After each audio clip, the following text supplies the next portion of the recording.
Justin from Justin.tv. With Justin TV, you can watch, broadcast, and share live video and chat with other viewers. Have fun.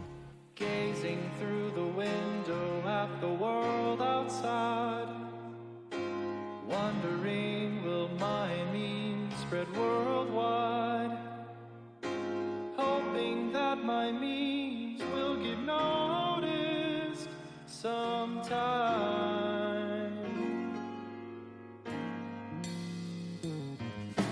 After all, there's only just the two of those. They're upvoting a meme from another bloke, watching old memes repeat themselves time after time. Yo, listen, what's up? It's Billy Harrington, Anarchy. Just wanted to wish you happy birthday, buddy. I'm just a memer, I meme my life away, away. I'm just a memer who memes all day, all day. My favorite animal is Pepe the Frog. Hello, this is Dog. Here come that boy. Shit, what up? Never gonna give you up. I'm just a memer. I meme my life away, away. I'm just a memer who memes all day, all day. Your higher power may be God or Kanye West. It doesn't really matter much at all. Without my memes, there ain't no hope for me. I'm living in my memes of fantasy. Oh yeah.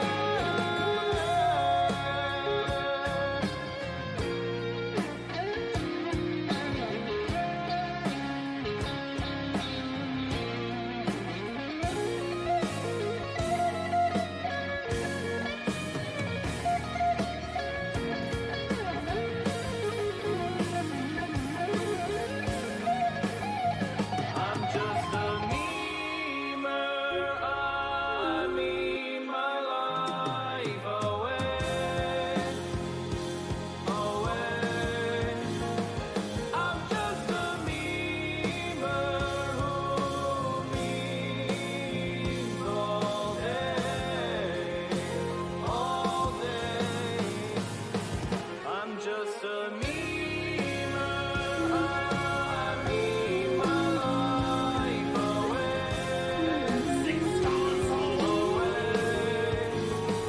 I'm just a memer who memes all day. Oh yeah, yeah.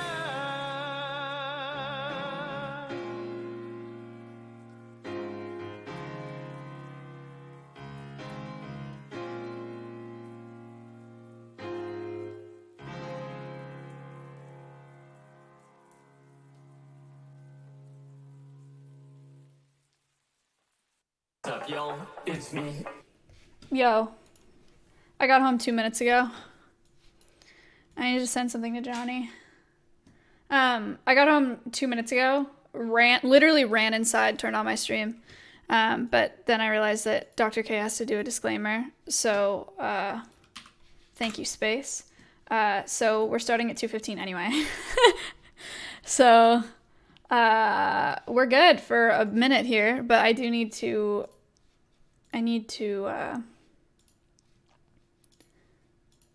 send something to my editor, change my donation link.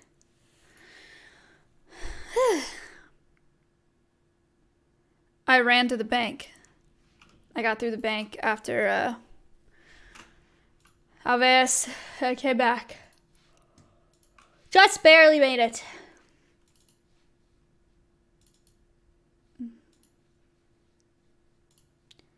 Videos. Sup, y'all? It's me. It's your boy Asmongold. It's your boy Asmongold.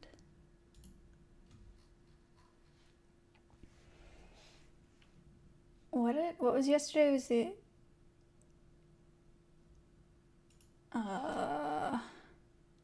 hang on, I'm sorry. I guess I can I just send him this? He wanted the VOD from the last Peepo candle yesterday, which would have been what, the 18th?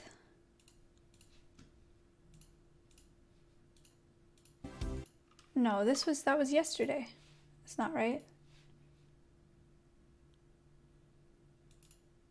I'm at the 16th? Thank you. Yeah. I think it's this one that he wants.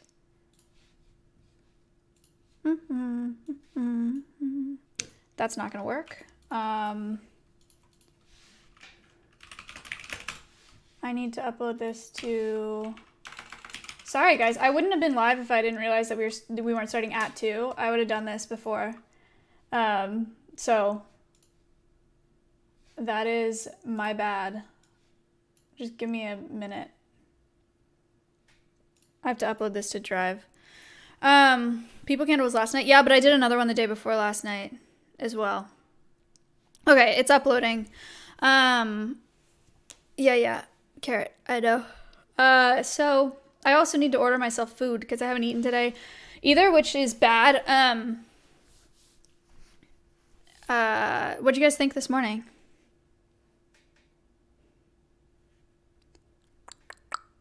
Good. I enjoyed it. XQCL. Thank you for the sub. Cool and good and fun.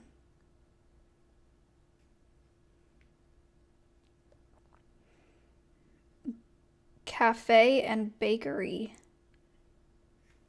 No. Chili's.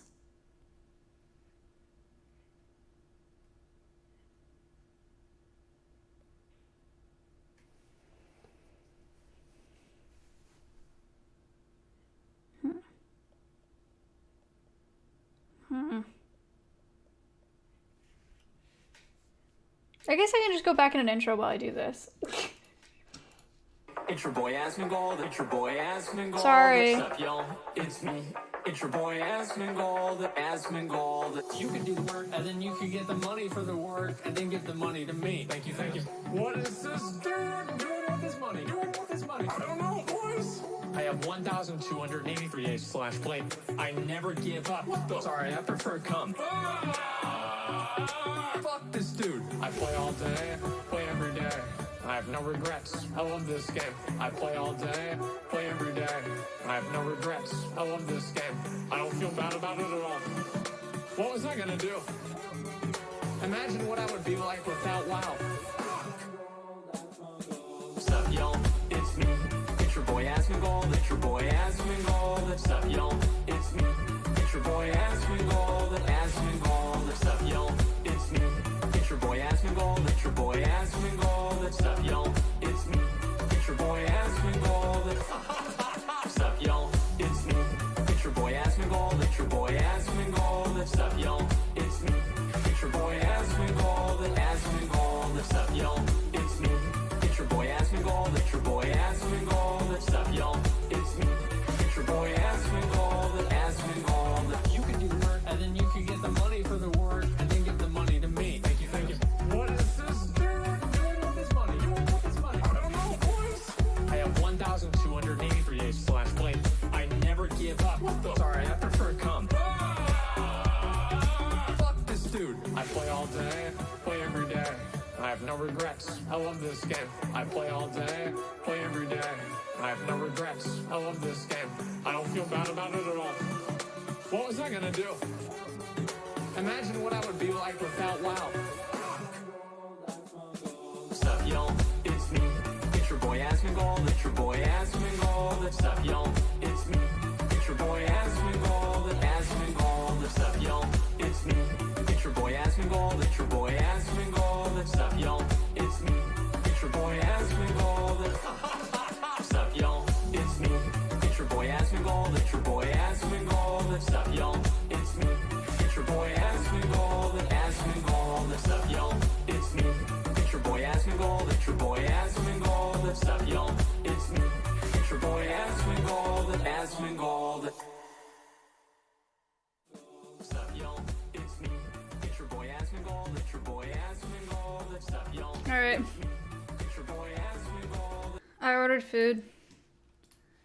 And I have a go live notification. Whoosh!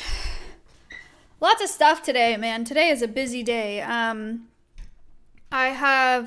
I did the stream this morning. I'm up at 7:30, took care of all the birds, the 4 birds at my house, went to Alveus, did the stream there, went to the bank, got back here, just in the nick of time, have Dr. K today. After that, I have to go to the feed store before it closes, then back to Alveus to drop off the check that I got from the bank and the hay that I got from the feed store, and then I have to go to my sponsors to borrow a hood so that I can bring Ori to the vet tomorrow, and I have to leave tomorrow morning at 4:30 a.m.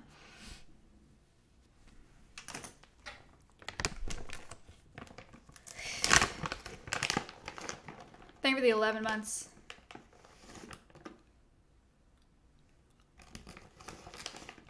Why 4:30? Drop off is between 7 and 8 a.m. It's in San Antonio.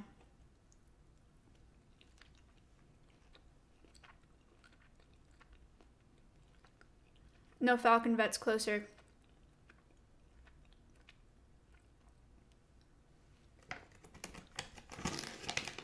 Imagine using checks. He's an old-fashioned man.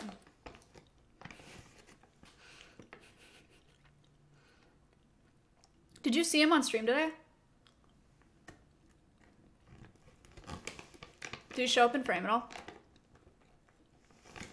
No. Oh. He like jumped backwards when I said I was live.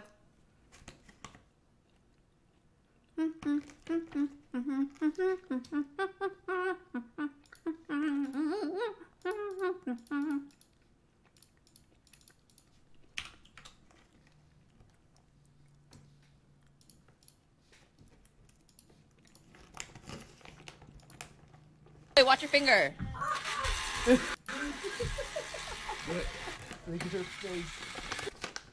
Hey, watch It your scared finger. me.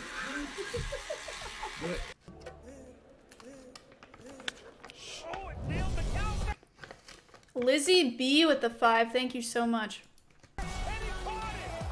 Man, that's gotta hurt though.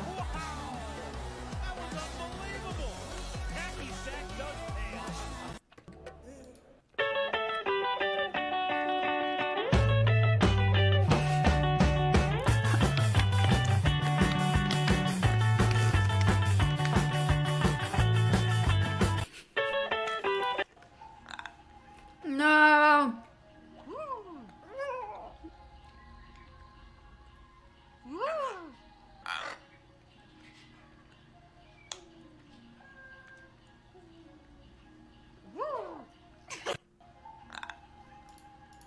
That's all we got. I'm streaming too much.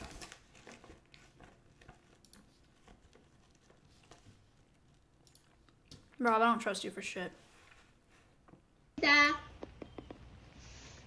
だったれおいで Oh. I knew it. Man. I was like, damn, that's fine.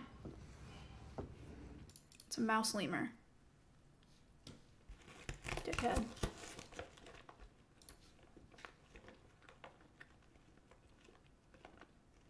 Brass retriever to pick up shells.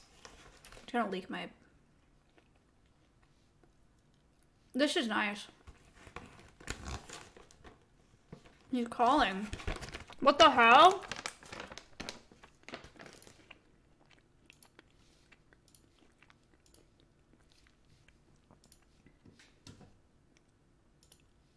Ah, there we go. Hello, sorry. Let me get all Maya this. has come.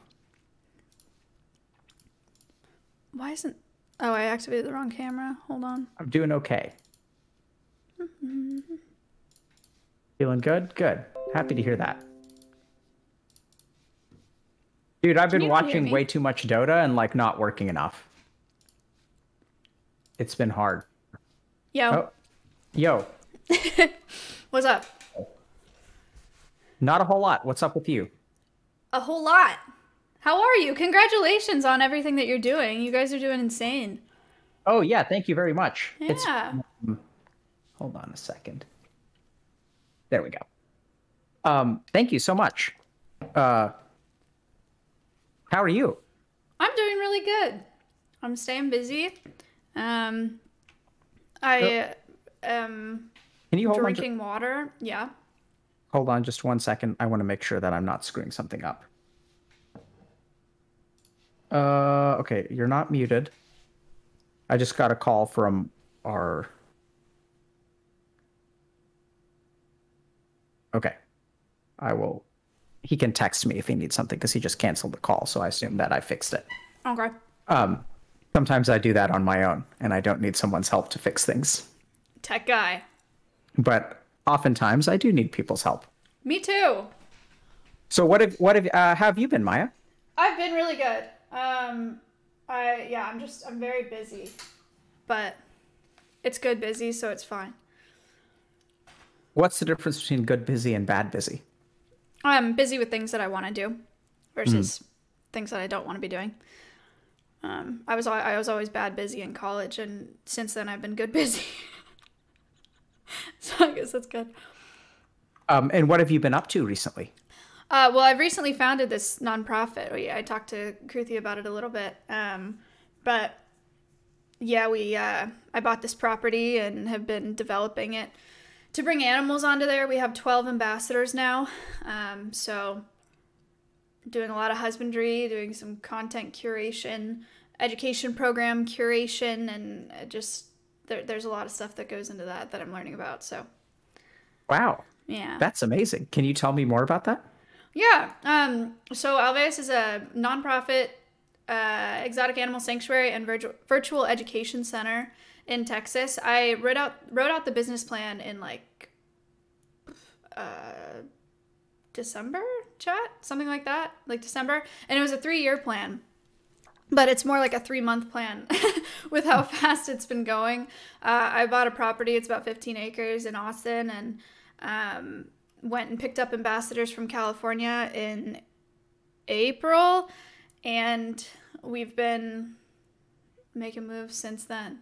So the idea is rescuing exotic animals that are non-releasable and then using them for education programs, teaching people about conservation using those ambassadors, animal ambassadors, and then also having content creators come to my facility to meet those animals as well, and to learn about them and learn about conservation, combine audiences, all that jazz.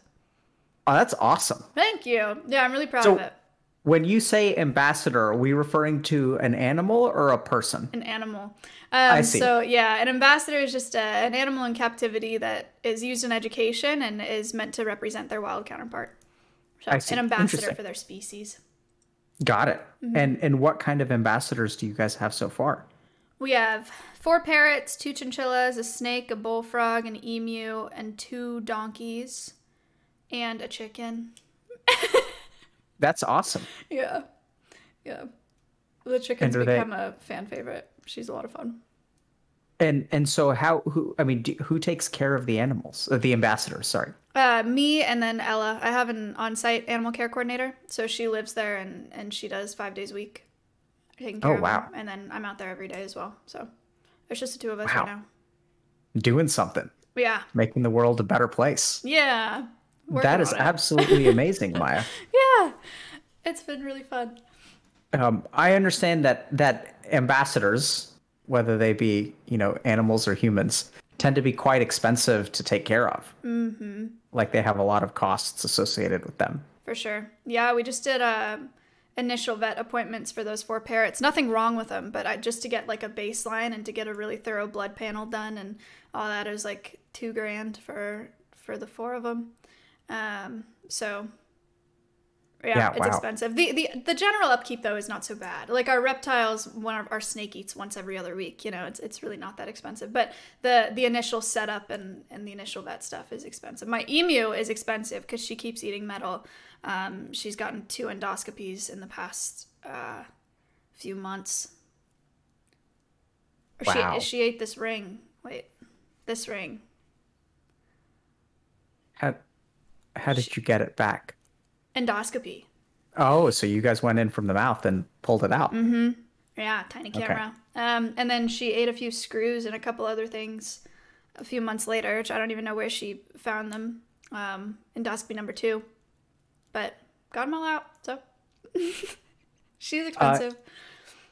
Have you asked her or considered asking her why she keeps eating metal? Yeah, she just says she likes it. Okay.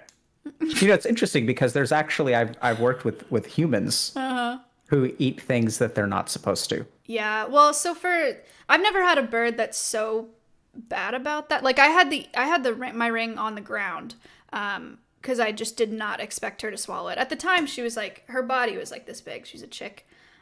So watching her swallow the emu, the ring, I didn't even think it would fit in her mouth. Emus and a lot of other birds, they'll eat pebbles and small rocks to aid in digestion. The only thing I can think is that with a combination of her being attracted to shiny things, because she's a bird. And then but I also, like, I've worked with crows and other corvids and stuff like that love shiny things, but they would never swallow it. I really don't know. It's bizarre to me. She's the first emu that I've worked from baby onwards. So I've learned that tendency the hard way. Yeah, wow. Yeah. I don't think you can find this stuff in a book somewhere. It's like, guide to emu care. Yeah. Be careful because they will eat nails and small pieces of jewelry. There's the only article I could find when I was freaking out the first time she ate the ring was an emu in the UK that ate a pair of diamond earrings or something. And they couldn't get them out. So insurance got her a new pair of earrings, which is sweet. And then the emu passed them later. So now she has both. I don't know if she wears the ones that the emu passed, but yeah. I imagine that they have a certain, resale value to them. Yeah. Oh, I'm sure they do. It was big news. Yeah. Wow. Interesting. Yeah. So, wow. So you've been busy. Yes. And Anything so yeah. have you. Are you doing like interviews throughout this month? Is that just... Yeah. Okay, sweet. Nice. Good stuff. Why do you ask? I'm just wondering. Oh. Because your team reached out to me, said that's the first time I've heard from you guys in that capacity. So I was like, oh, I bet they're doing a bunch of people or talking to a bunch of people. Yeah, so I think actually our usual stream stuff is interviews is the backbone of what we do, because we try to I've had so many individual conversations that cover the same thing. The whole reason we started streaming to begin with is to sort of share one person's conversation with a bunch of people, specifically for the purpose because I seem to have the same conversations over and over and over again, and the same themes or principles tend to pop up over and over and over again. This has to be unique in terms of conversations I've had on stream because I haven't talked about ingesting things, but I have worked with patients who will do things like ingest razor blades. Now you have. Good stuff. And I try to ask them why they do it, and that turns out to be an interesting conversation. That's a lot. Yeah, I don't think she does it for those reasons. I think she's just a little dank. But what does that mean, a little dank? a little like bit, just not very bright. Oh, okay. You know the emote feels dank, man? Have you seen that? Does your chat use that? Yeah, so I'm sure I've seen it. I don't know exactly what dank. I didn't know that dank was not very bright. I thought it was like a little bit, not dirty, but it's dank. I think it's like not clean. it may be used like that in other places, or maybe I'm thinking rank. I don't know. There's dank. When I was in college, people would say dank is like that's sick, like that's dank. Or they would talk about like weed. sick isn't a good good thing. sick.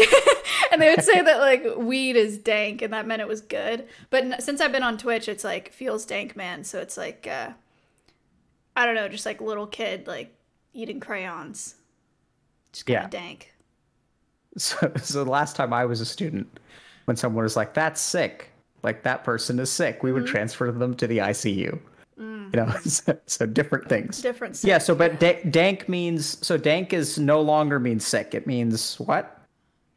Well, on Twitch it means kind of dumb, but Okay, I got it. think other people still use it as like cool.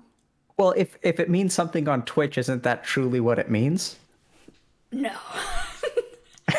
I thought, because it's so interesting to see that, you know, the like I have, you know, nieces and nephews that are normal people, and to realize that I actually speak their lingo because they seem to be like catching up to us, Oh, there you go. Yeah.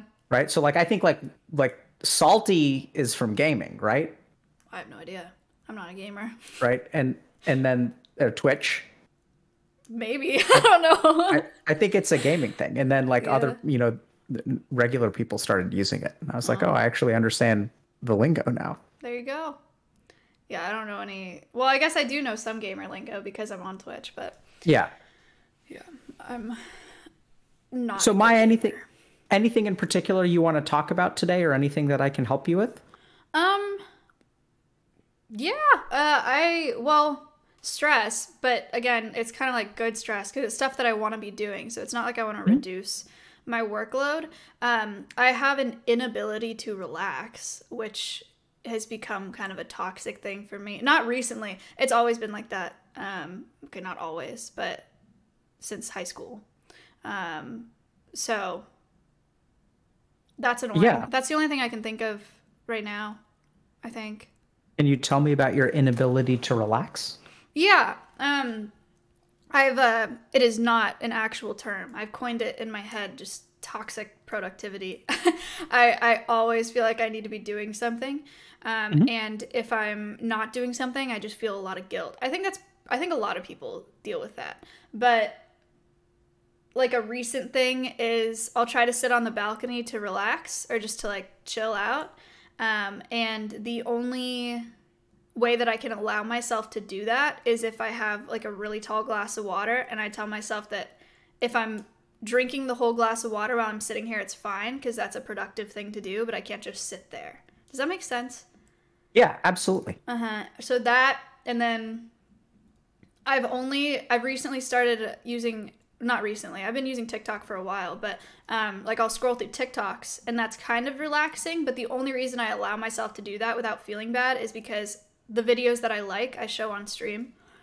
So it's like content. You can justify it, Right. because it can be used for work. Right. And then Yes. driving too. I can't listen to music in the car anymore because I don't feel like it's productive use of my time. I only listen to audiobooks. Even if I don't really want to listen to an audiobook, I listen to audiobooks because I feel like I'm learning something. Yeah.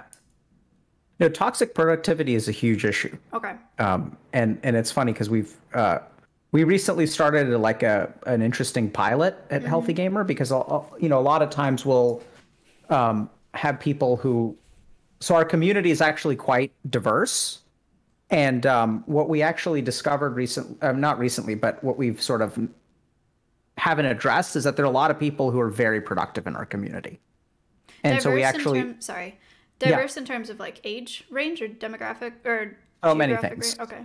So we started out when I started streaming, you know, and probably had like less than 10,000 followers. It was like 95% male, 5% For sure. female.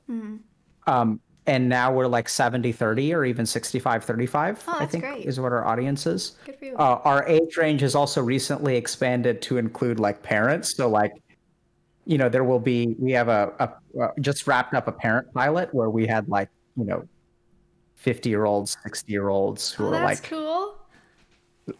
we were trying to explain to them, you know, how to communicate with their kids and stuff like that.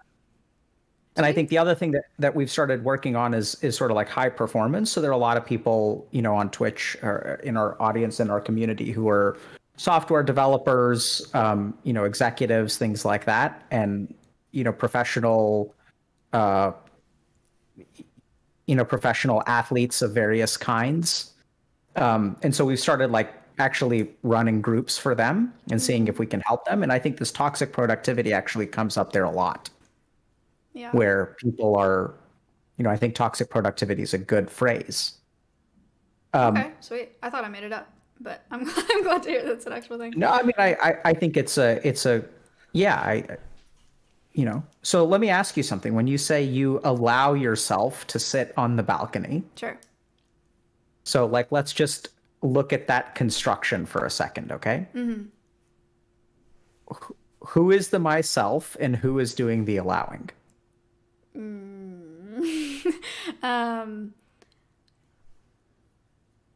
I don't know how to answer that question. Do you Yeah. Are we talking like a future me and like my present self or something? I don't know. Well, yeah, it's a weird question, right? Because so you use the phrase, I allow myself to sit on the balcony. Sure. So like the reward is Maya gets to sit on the balcony. Yes. And it's almost like there's a child and there's a parent in that sentence, right? Who's doing the allowing and who's getting to sit? It's like, I mean, it's almost like a parent-child kind of thing where it's like, Mom, can I sit on the balcony? It's like, only if you drink a glass of water, because that's being productive and you don't have time to just sit on the balcony and do nothing. That's interesting. That just made me think of, I do kind of have that dichotomy like inside of, because I am 22, I just graduated college. I still like want to go to bars and drink and stay up until, 2, 3, whatever, with friends, just drinking and whatever. But I also now run a nonprofit. So there's two very different people that like exist within myself. So it's probably an argument between the two. There's a part of me that wants to be not productive, and all of my peers, the people that I live with, and my friends in Texas as well, are all streamers. So they pretty much do whatever they want, They don't have many responsibilities besides eating, sleeping, and streaming. And sometimes I wish I lived like that, sometimes I wish I could just chill and do whatever, and but that's just like not the case for me. So yeah, it's probably between I don't know if that makes sense. I think it makes a lot of sense. Okay. So I think you see that a lot of your social circle can do this thing that's kind of like, I do think it's actually tends to be a little bit more challenging for them, because I think like you, I imagine that they don't just get to have fun, because fun starts to become content. And That's so true. they're in the business of having fun, That's true. which sometimes changes how fun it is. But I can definitely see that like you're struggling with some kind of work-life balance sort of things. Is that fair to say? Yeah. So why is it important for you to listen to audiobooks instead of music? I just have an endless need to learn things, which is great. But it's too much. Like sometimes I would like to just chill and listen to music, but it's like, why would I be listening to music if I could be listening to, and I don't listen to any fiction audiobooks either. It's always nonfiction, or it's like a survival audiobook, or it's like something honestly just boring, like stuff that I don't really feel like I want to know, but I'll listen to audiobooks on like, I listen to one on string theory. I don't fucking care about string theory. Like I was an ag major. But I just feel like I should know more. I don't know. I want to know more about different different things. And if I'm driving and not learning, I feel like it's not a productive use of my time. Yeah, so we're going to highlight one word, and I want you to pay attention for this word. Okay. Should. You should know more. Help me understand that. Why should you know more? We can go all the way back to our conversation. You have so many conversations, but the last time we talked about where I grew up. So I grew up in the Silicon Valley, which is a very productive, very high achieving location for schools. It has some of the best schools in the nation, and also some of the highest suicide rates in the nation, and they're absolutely related. So I was not low achieving in school. I mean, I graduated with I graduated with a 4.2 weighted, but I was not smart in school, or I wasn't like one of the smart ones. I just did fine. And like in elementary school, you get placed in advanced math classes or normal math classes. I was never in advanced math classes. So it probably comes from there. Just like should be doing more, should know more, should be higher achieving, should be going to this school, should be doing this, but blah blah blah. Thanks for reminding me. That had slipped my Yeah. mind. No, that's fine. Yeah, of course. And thank you for drawing that connection, because I, sounds like something sunk in. Yeah, that makes sense. And yeah, so so it sounds like last time we sort of got into where the should comes from. Thank you so much for refreshing my memory. And so if I'm hearing you correctly, you kind of grew up in a particular environment where comparison was important, achievement was important, standards were high, big shoes to fill, For sure.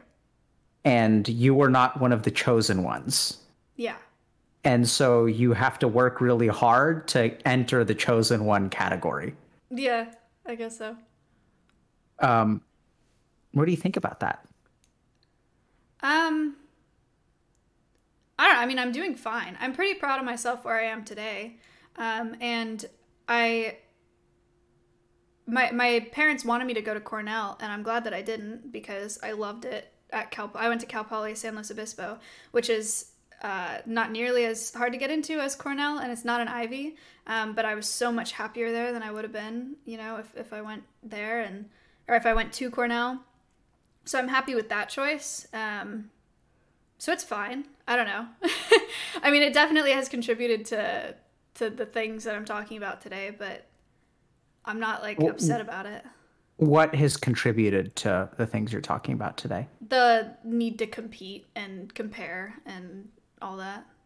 Mm-hmm. So Yeah, so when you say it's contributed, can you help me understand how your need to be better has shaped your life?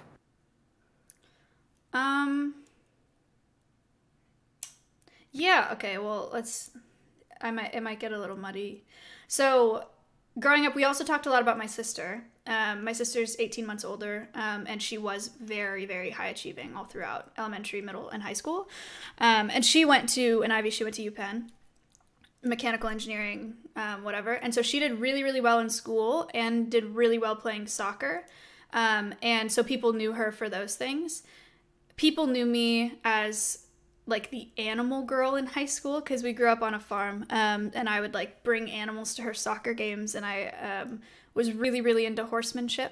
So I spent a lot of time training horses and all that. And I think I felt that I had a niche there, and I needed to excel in animal things or in what I was interested in to have like my own identity that was on the same level as the one that she had. And I think that stuck with me since middle school or high school, whenever that started, is just like being the best in my thing.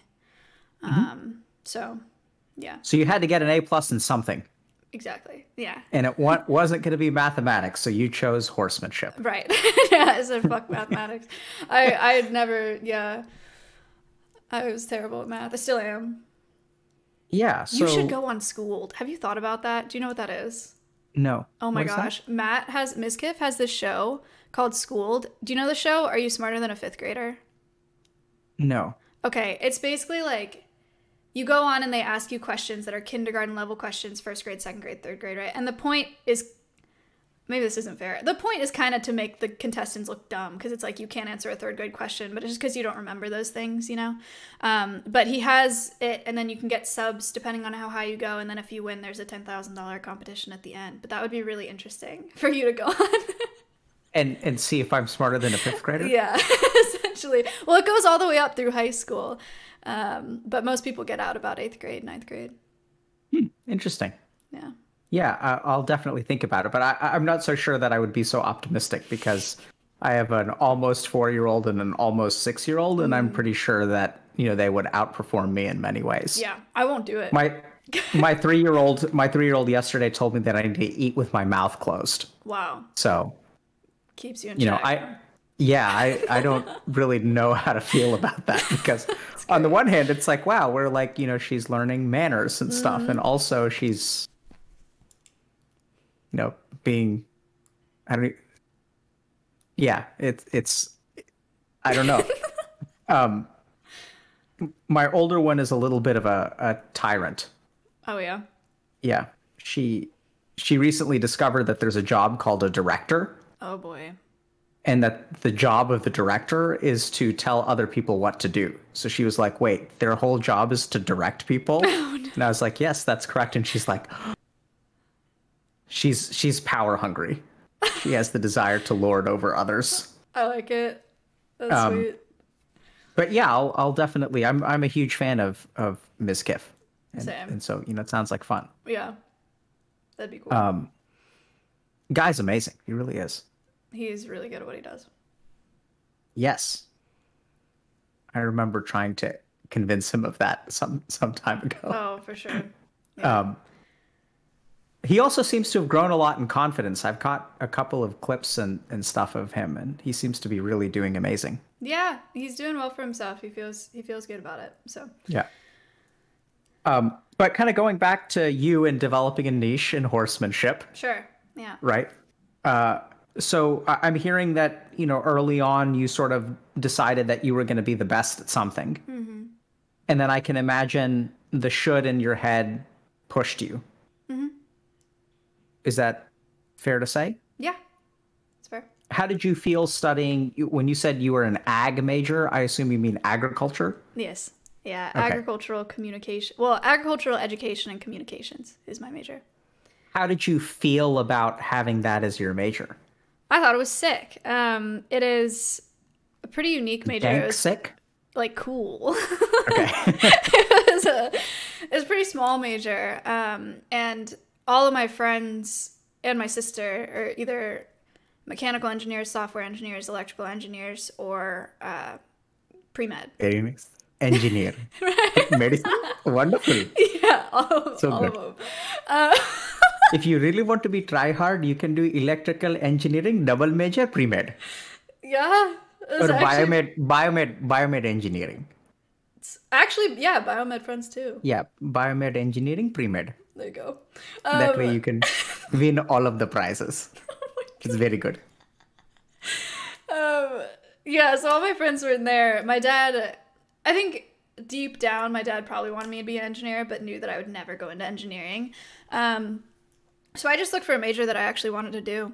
And I only applied to 2 schools, and it was Cal Poly and Colorado State, Fort Collins, for ag communications or equine science. Horse science for chat. And if so you know. I'm hearing that you've grown into someone that you can be proud of. Yeah, I think so. And you've accomplished a lot. Yeah. When you compare yourself to your friends, where are you? You doing good? Yeah, most of them are still in school because Yeah. they're pre-med or they're getting masters or whatever. So, yeah. And you have started a nonprofit and built something. Yeah. You're not just a student. Right. Thank God. Sorry, chat. If you're in school, stay in school. School's great. I hate it. God, I'm so glad I'm not in college anymore. I didn't hate college, but I'm happy to not be in academics. So why do you have to listen to audiobooks when you're in the car? That's like an interesting question. I guess I'm picking the books that I'm reading or listening to. I don't know.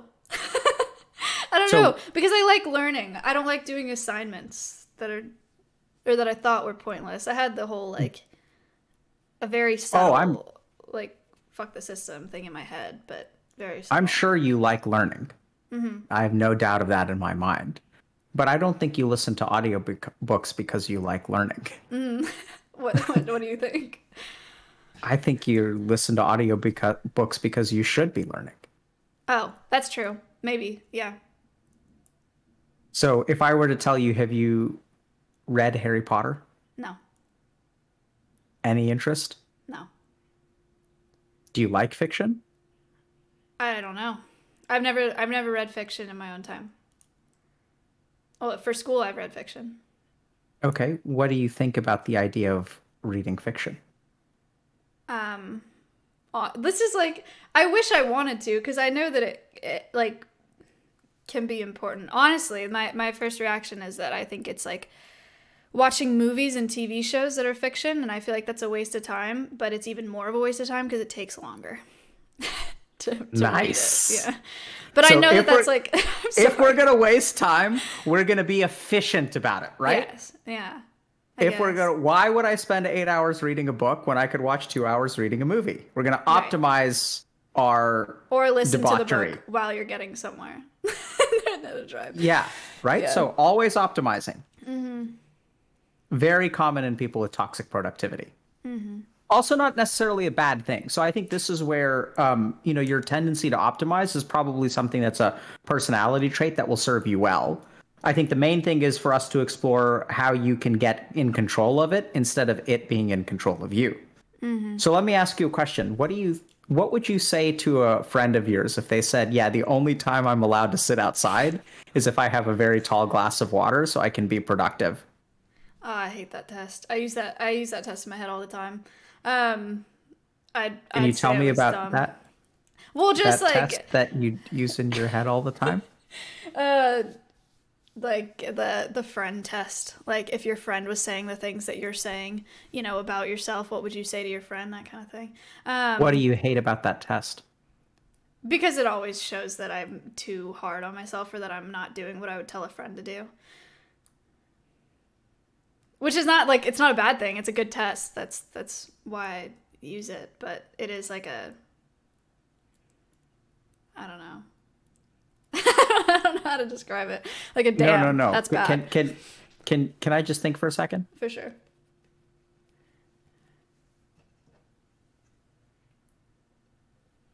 There's something oddly recursive about what you just said. Okay. So it's almost like you should be doing better at passing that test. Yeah, You see that? that's true. Yeah. It's the same thing. Yeah. It's You're like right. Yeah, you're right. Okay, so then let's forget about that test. Why do you think you would advocate some things for your friends as opposed, or what makes you have a different standard for yourself than other people? Oh. We'll go into the whole imposter shit. I feel like I'm extremely lucky to be in the position that I'm in.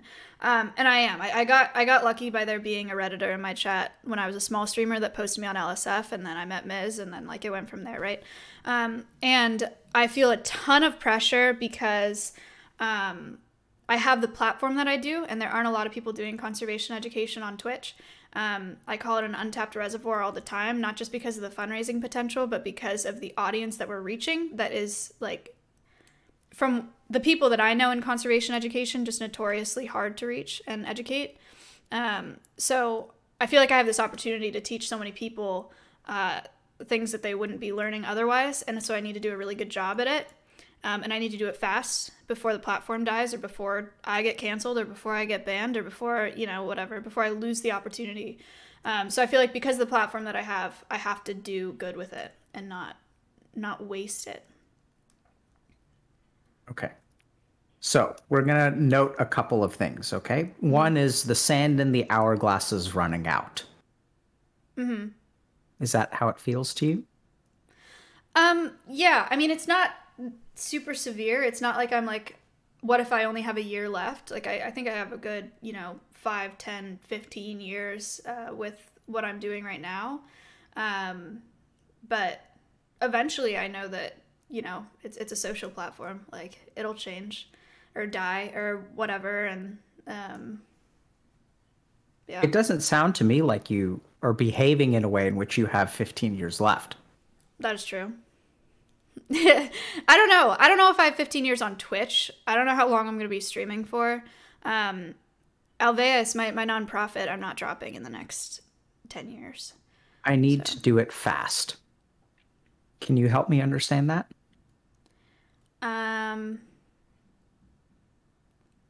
I guess it's just because I feel like I have the opportunity now. It's the same reason that I do so many sponsors. I feel like I have to bankroll right now while I have sponsorship opportunities. I don't know, just because it's there. I also need to make money because I put all of my money that I've made through streaming into the property that I purchased for the nonprofit. And my parents helped me with the down payment. So now I owe my parents money. And, you know, I got to pay a mortgage, and I have to pay for my horse, and I have to pay for my backpack and for rent and food and all that. So This may sound kind of weird, Maya, but there's what you need to do. So I don't doubt that the time to strike is now, and strike while the iron is hot. Does that make sense? Like, you're like, this is an opportunity. I have to do this now. I can get behind that 100%. And I'd say, go for it. mm-hmm. At the same time, there's a difference between now is the time to act and feeling like now is the time to act. Okay. Does that make any sense to you? Can you elaborate on that last part? Yeah. So I think you do a really good job of piecing things together. So I'm going to go like a little bit more theoretical. Mm-hmm. So the feeling of desperation is a feeling. Mm-hmm. Right? So if I have an opportunity that's only available now, I can take advantage of the opportunity. But whether I feel desperate, the feeling of desperation may be completely appropriate. Mm. But it's still a feeling. Right. Yeah. And what I'm hearing the need for is some separation between taking advantage of the opportunity and sort of feeling desperate that now is going to be the only chance that you get. Right. So do you feel desperate? Yeah, I think so. I think it's primarily financially driven right now, though. Like, if there was a sponsor that I didn't necessarily want to do, I would do it if it was, like, a significant amount of money, because I don't think that same deal will come in the next, like, 6 months, you know? Yeah, I can understand that. So I think that there's the financial reality, and then there's, like, the way that you feel about it, which I think that's a lot of what leads to toxic productivity. Does that make sense? Yep. Can you explain it to us? How those two things could be related? Maybe. The thing that's sticking in my head right now is like that they're two separate things. Is there's like a positive and doing what's in front of you and taking the opportunity, and then feeling desperate about it and doing it because of that feeling of desperation. Right. So one of those is the productive part. One of those is the toxic part. Right. Right. So beautifully explained, by the way. Well, thank you. I disagree, but thank you. Yeah, you should have done a better job. Is that what you mean to say? Yeah. But yeah, and I guess it makes everything that it's not everything that I do is toxic, but being as productive as I am feels toxic because it's all like, have to do it now because like I have the opportunity now. So it's not like I'm doing it just because it's like sitting there and like now's the time. It's like you have to do this now, do this now. And what happens if you don't do it now? I don't make enough money, or I lose viewership, or Alveus doesn't do as well as I want.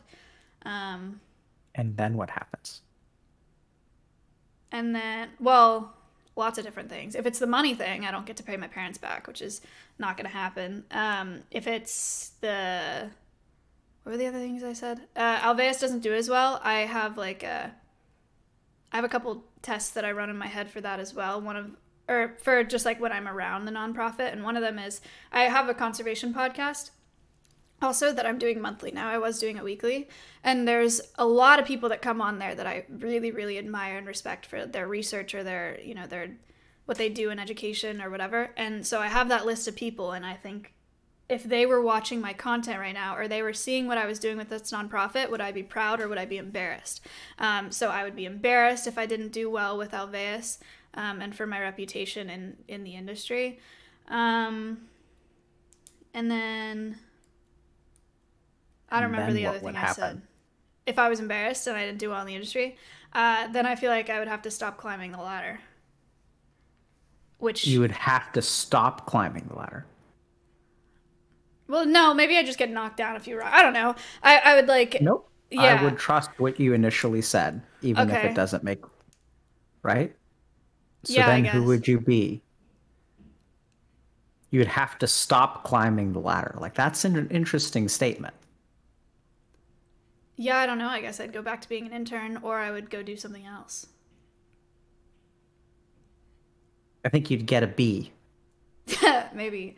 in your thing. God forbid. I'm gonna be. Yeah.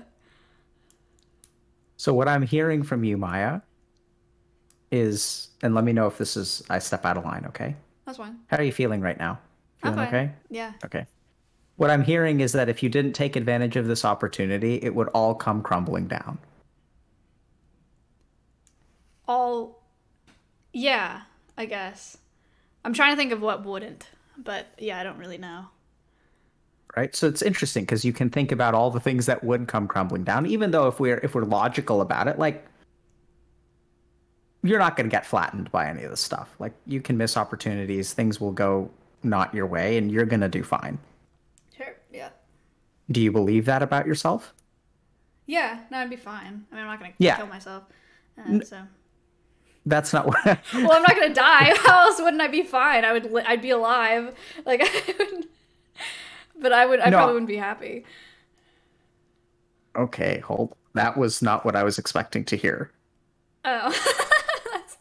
By fine, I meant that I think your nonprofit would continue to do well and you would continue Oh. to grow. I thought you Even meant if you like. missed. Sorry, I'm interrupting you a lot. Nope, no, I appreciate it. Please interrupt. What were I you gonna thought say? you meant if the nonprofit didn't work and like my opportunity being like me streaming and doing the nonprofit.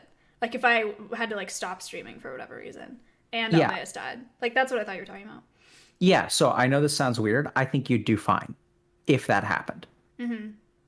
Because the reason I make that assessment is because I think your commitment to this mission is so resilient that you would find a way to make a difference.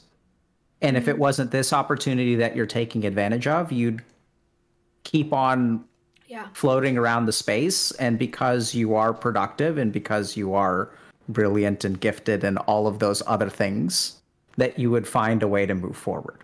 Mm-hmm. What do you think about that? That's probably true. I'm not sure that it would be in the. Well, it probably would be in the same industry. I can't imagine doing a different one. But yeah, I'd probably find something else to do. But I can understand that in your mind, you may not remember that all the time. Yeah. I mean, I don't think about it. But yeah, What do you think about?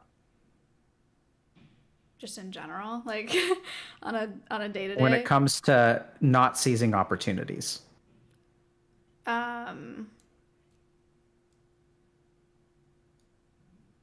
I don't know, just like slowing down. Like things with Alveus, like if I don't seize an opportunity with Alveus, like is that going to slow down the development of the nonprofit and like how fast I can get to doing collaborations and how many ambassadors we acquire. And then for myself, it's more like money. Do you want to slow down? No. Can you afford to slow down? Yeah, Really? probably. Yeah, I think so. Alveus it's supposed to be a 3-year plan. I mean, it would be completely reasonable if it took me 3 years to build out the facility that I'm building. But It doesn't sound like you can afford to slow down. well, not to me, but in reality, yeah, I could. Well, we're talking to you. Okay, sorry.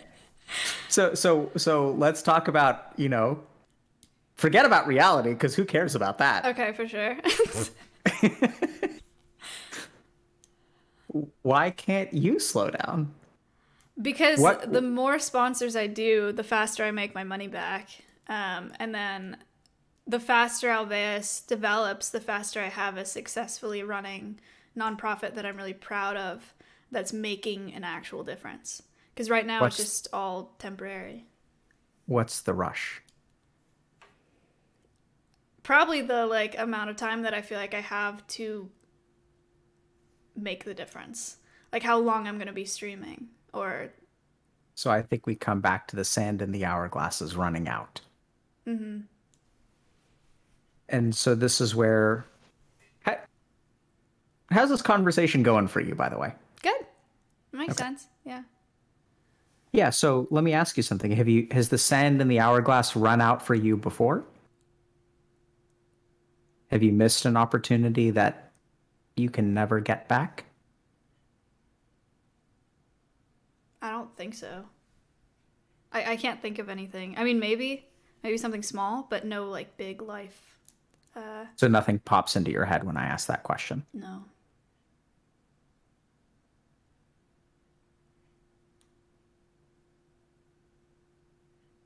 It feels to me, Maya, when I'm talking to you, that you're like, you know, the image that I get in my mind is like a surfer who's riding a really high wave that's going to crash at some point. Oh, that's great to hear. Sweet. Does that image resonate with you at all? I guess. Yeah. It does kind of feel like a peak. Yeah. Yeah. Yeah. But I don't anticipate a crash anytime soon.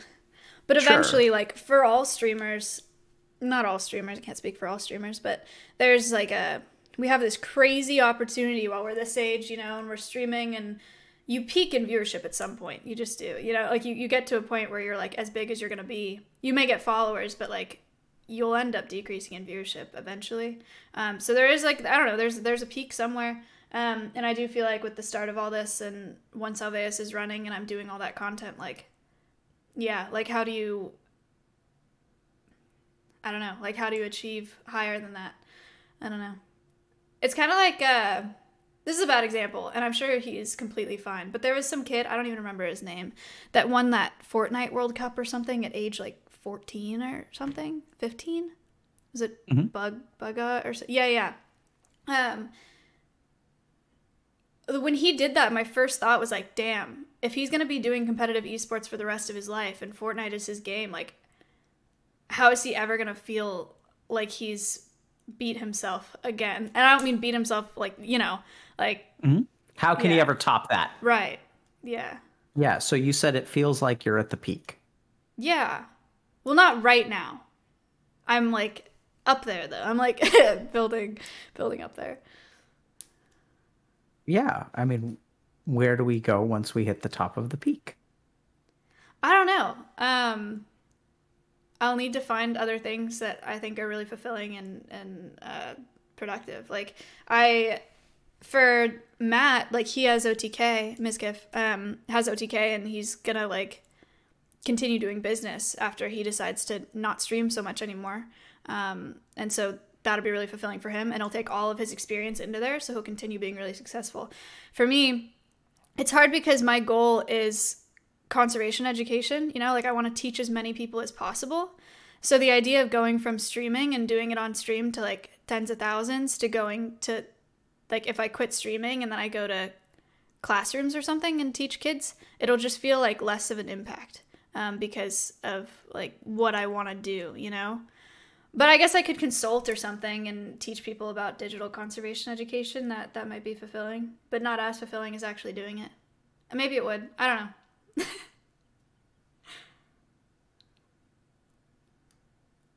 So, Maya, I'm hearing a lot of different stuff. Okay. So here's what I'm hearing. Right? Now, you do a really good job of sharing a statement or a feeling and then putting a lot of context or counterpoints around that. Have you noticed that you do that? So, like, for example, you were like, it feels like I'm at I asked you about the surfer analogy, and then you said, I feel like I'm at the peak. And then if I ask you, do you feel like you're at the peak? And then you say, not yet. And then you kind of add some context and, oh, I could do this and I could do this. So I think you have to be a little bit careful in your mind, because I think a lot of your toxic productivity, the toxicity is coming from that instinctual response. And then you do all of these things to kind of like wrap around it and kind of like, you know what I mean? Pat it, yeah. Yeah, right. So just be careful about that, because I think if you don't, justifying your toxic productivity or reassuring yourself is not the same as like fixing the root issue of like why you feel a particular way. So here's what I'm hearing. The first is that you carved out your niche, right? You were not the star student, but you found this thing in which you could be a star. It's A+, you're 22, you're doing great, you're growing. It's a lot of fun. You're genuinely dedicated. I absolutely see that. And then there's also like this kind of tricky thing, right? Because there's the sand in the hourglass is running out. Like you need to be learning more. You should be doing better. It's got to be better, better, better. We haven't really quite talked about this, but I get the sense that you're both confident in yourself and you have the echoes of not being confident in yourself left over. So it's sort of like this idea where like until I make it to a certain level, then I can rest easy. We haven't quite talked about that yet. Right. But I would venture if we continue to talk, we would eventually uncover this sort of idea that once I get to this point, then I can relax. Do you have that kind of thinking in your mind? What does that point look like? I have no idea. Yeah. I haven't hit it yet, so I don't know what it looks like. Yeah, so but you know what I mean when I say like there's a part of your mind that says you can relax once everything gets settled. Yeah. Like once you're sure that it'll last, once the sand in the hourglass is no longer running out. Right. Yeah. Once the house of cards gets, slathered in concrete and becomes stable. So I think that's tricky because, very insightful, Maya. So I ask you, what does that look like? And you're like, I have no idea. And you never will. So this is the problem with toxic productivity is like, even if I get to this peak, I want to be climbing, I want to be growing, I need to be doing better because I don't quite have 100% faith in myself. And then you're going to find another peak to climb. You can start doing consulting, you can do this, you can do this. It'll never end. Right. You can always find some way to grow. You can push yourself to be better and learn more and stuff like that. But as long as but that's just the sand in the hourglass is going to continue. Like you're always going to feel like, oh, now I have this consulting opportunity and like someone else on TikTok is doing conservation. So like my time has passed and there is another 22-year-old and I'm haggard and old at the age of 24. Right. And then unless I start consulting, then that person's going to do the consulting. And then I will have, there's new forms of social media and the platform is temporary. That kind of thinking can propagate forever. So what do you think we do about this? I don't know. I've yet to figure it out. I don't know. I can't remember when I wasn't. I'm trying to think of like when I wasn't like this, because it definitely wasn't in high school. You definitely weren't like this in high school, or you were like this? I was like this in high school, and I was like this in middle school as well. I think at least since 6th grade.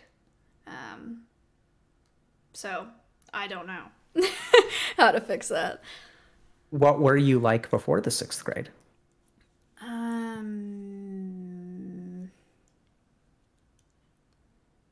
I don't know how to describe myself then. I mean, I spent a lot of time outside at the barn with my horse and had a lot of play dates and like showing people the animals and whatever, but there was never like I need to get good at something. Actually, that's not true. No, it goes further back because I did figure skating and felt really competitive in that. So, and I was like, oh my gosh, I was little before 4th grade. So then even further back, before that, I don't know. Then I just existed as like a child. I don't think I had aspirations. I think I was just like trying things. Yeah. So let me ask you something. What would it feel like to relax? My first thought was stressful, which is terrible. It doesn't make sense. You shouldn't feel that way, Maya. Right. Yeah, no, I don't know. I think I just get stressed out. I think, I don't know. I feel like a waste of time. Yeah. So what is it like to waste time? How does that feel to you, the thought of wasting time? Stressful. It like makes me itch. Okay. So stress is an umbrella term, Sure. right? So like what can you tell me more about what would be stressful about you taking a day off? Falling behind and then having more to do the next day, or not making money that day, or not, I don't know, not talking to who I was supposed to talk to that day, or like letting people down by not doing everything, talking to everybody. Yeah, I don't know. Are you behind now? Yeah, a little bit, not a lot. Really? Yeah. Oh, I mean, in terms of like tasks. Yeah. How about spiritually? Do you feel like you're behind in life? No. I don't think so either. Have you been behind in life before? Yeah. When I was, my previous relationship, I dated a guy for 5 years, and we started dating when I was 15, and then up through college. And I feel like we both kind of paused in that relationship, you know, which is like kind of normal. So I do feel like I was behind there. And then after that, I did like a lot of therapy, and had like a year and some change of being single and whatever, and grown a lot since then. But I felt like I was stunted back then. How did it feel to be stunted? I didn't know I was stunted, so so at the time, Sure. it was just like how it was. And then after, it was like, damn, that's embarrassing. So I'm hearing another part of your toxic productivity, which is you're never going to fall behind again, Yeah, maybe. right? So you've been there before, and you may not have known it at the time, but I think you knew it at the time. You understood on some level that this was not good, For sure. and you just didn't know any different back then. Right. But now that you know different, I think part of where I hear your desperation coming from is like, never again. And I'm sort of hearing I'm going to connect some dots here. You let me know if these are fair or unfair, but like, I get the sense like, you know, this desperation, this wave crashing, this like, there's just a lot of like imagery that maybe I'm inflating. So you got to let me know. You got to set me straight. Okay. Okay. If I'm being too dank. But, you know, I get a lot of like weird things, Maya. Like, so I'm getting a feeling of like fear. I'm getting a fear of, it's weird because I think these things are coexist with confidence. So like, I'm getting some sense of like, it's going to come crumbling down. This is my A+. I have to make it work. You know, I'm crushing those noobs who are in like applying to med school right now because I'm out actually making the world a better place. And I can hold my head up high because I have an A+ and this is my niche. And there's all that kind of stuff. And like, if that all comes like crumbling down, because what I hear is really like a desperation that it's all going to come crumbling down, then who am I going to be? I'm going to be back to being stuck. I'm going to be back to being behind. And this is where you assure me that you're not going to kill yourself. But it's interesting, right? Because if like that's the reassurance, it sort of implies that there's nothing in the middle. Yeah. Right? Yeah. There's like where you are now, Right. and there's no gray zone between like, don't worry, I won't kill myself, Right. and I'm crushing it and started a nonprofit and I'm accomplishing. So like, this is the crazy thing, right? I ask you, are you behind? And you're like, a little bit. And then it's like, you've got a 3-year plan, which is you're accomplishing in 3 months. That's drastically ahead. And logically, if you were your friend, you would say, Maya, you can afford to slow down. You've got about 33 months that you're ahead. Mm-hmm. But that logical part, like, I don't think you can. I think it's terrifying. Like, stressful is a good word. Like, what would it be like to take a day off? I just feel like I would be falling behind if I did. We'll see, because I'm supposed to, so my birthday is on the 24th, and I want to, it's kind of weird, dumb. I just like want to go to a hotel that's not far away, because I don't want to be too far away from the nonprofit and the animals in case anything happens. Like, I don't want to actually travel, but I just want to sit in a hotel, because then I feel like I have an excuse to not be on my PC and to not be working.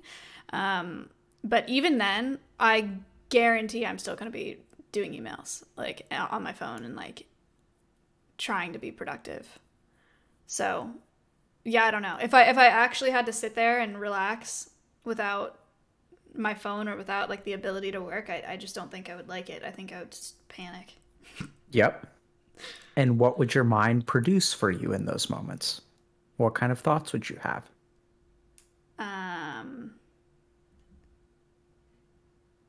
Well, if it was my choice, then it would be guilt. If I was like forced into the situation, then I'd just be like scared. What would you feel guilty about?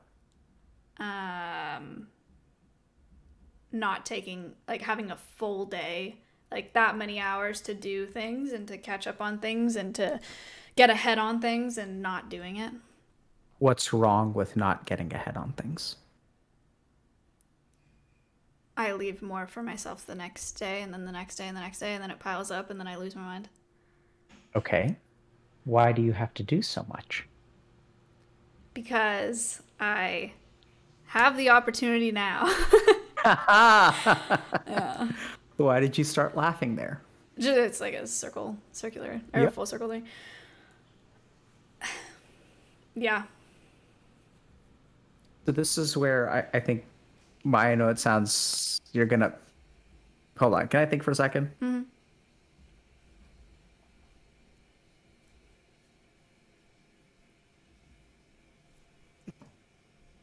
Maya, do you want, do you want to be no longer toxically productive? I don't know. To be honest, like, I cannot imagine myself not moving as fast as I do. I would just feel bad about myself. I feel like I could do better. Yep. So the reason because I think that the next, the rest of this conversation is useless. Okay, good. because like, I think it starts with, do you want to change? I do wish that I could relax. In college, I was we talked about this at the very beginning. It was like stress, but it was bad stress because I didn't care about what I was doing. But in college, I would go out during golden hour and sit there and just like watch, and really enjoyed that and like could soak it in, whatever. I would do art projects just for fun. Like I would paint stuff and whatever, because all I had to do was an assignment, and then turn it in. And once I got done with it, if I wasn't done with all that, I was like, I could not relax. But once I was done and I felt caught up with it, I didn't feel the need to excel past that. So I would just sit and chill and like soak in stuff. I wish that I could do that now, but now that I have all the autonomy and I know what I have to do to get ahead, I just feel like I constantly have to be doing that. Does that make any sense? Makes perfect sense. Okay. Yeah. So I think that being in charge, it's interesting. So when I was in residency, we worked like 80 hours a week, right? And that's a lot. That's so much. And so then people would say like, oh, like after you're done with residency, like you get to relax, right? Like you only have to work 60 hours a week. And then I sort of did that for a while. And then I became my own boss. Mm-hmm. And then it was like, wow, like if I don't do this thing, it doesn't get done. Right. And the earlier it gets done, the better it is for everyone. And the only bottleneck to making the world a better place is my laziness. Mm-hmm. And so I better get up off my ass because I can do all of these things. I'm the only one that can do them. And if I don't do them, they don't get done. Right. Yeah. That part resonates. Yeah. So I think it comes down to consequences, which is like what happens if that stuff doesn't get done.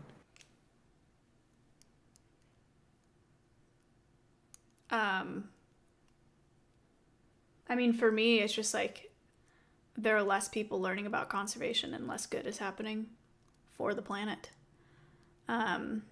There's like that group of people that's not going to hear about not using this rodenticide, and they're going to use it and then animals are going to die. That kind of thing. Yeah, so you have a real OP combo there. Because I think you have your toxic productivity sand and the hourglass is running out, a touch of imposter syndrome. It'll all end in shambles. The wave will crash. That part of your mind then finds a very interesting poster child, which is make the world a better place. And the two of those, when combined, are very, very difficult to argue against. But be careful, because which one really is it? Right? Which one comes first? Is it the feeling of the sand in the hourglass, or like you like relentlessly like, why do you sleep, Maya? Imagine how many animals are dying every hour you sleep. I've actually, I've struggled sleeping before because of that too. But that's because I'm also a wildlife rehabilitator, so we have babies that we have to feed throughout the night and stuff like that. And yeah, there are nights where I'm just like, I cannot go to sleep. That's selfish. But which one is it more? I mean, I would obviously like to say that it's my drive to make the world better, but I'm honestly not sure. I don't know which one is more of a driver. I would say if I had, this is where you have to correct me, and I know you don't know now, but I've seen this a lot where I think toxic productivity comes from like a genuine mission that gets hijacked by like a psychological need. So there is like a fear, and it's not, and this is the tricky thing is because I can see that you're confident in yourself. Like I can see that you recognize objectively that you have accomplished a lot. And that also makes things so much more terrifying because like now you've built up like it's this grand experiment where you've borrowed money and it's happening and it's real and there's stuff on social media. So you like can't, no take backs now. Right. You have ambassadors that are relying on you. You have people that are relying on you. You have, all kinds of things that are depending on you. So onward and upward and no looking back and no slowing down. And if all we have to sacrifice is Maya, so be it. Yeah, I guess. So I want you to, I think it starts with, first of all, you know, whether you want to slow down, right? Because I don't think you do. But what I will tell you is that I know this sounds absolutely crazy, but I don't think you relaxing will actually decrease your productivity at all. Well, that's good because I don't want it to. I know. So this is sort of giving into it. But in my work of like, so I do a lot of work on optimizing performance. So case in point, I work with some like esports teams, for example. And I don't know if you know this, but esports teams grind a lot. The grind. Right? It took me months to convince. I do this with all the esports teams I work with. Some of them never get it. It took me months to explain to them that playing 12 hours a day of pubs does not actually make you better at the game at your skill level. And there's this relentless sense that you just have to grind. And the more you do, the better it is. Right. But I think that, I know it sounds weird, but I think that like you can accomplish just as much because I just don't think human beings are, optimally productive once they cross a particular threshold. I think that doing things like relaxing is actually going to like boost your productivity. There are studies that are done on, working 5 days a week versus 4 days a week, and people get the same amount of stuff done. What do you think about that?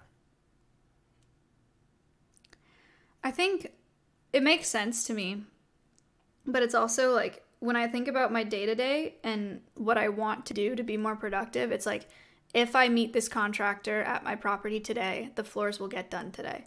That means that the site is more developed. Like if I call this like, dumpster roll off, we'll get a dumpster today so we can clean more stuff out, which pushes us further along.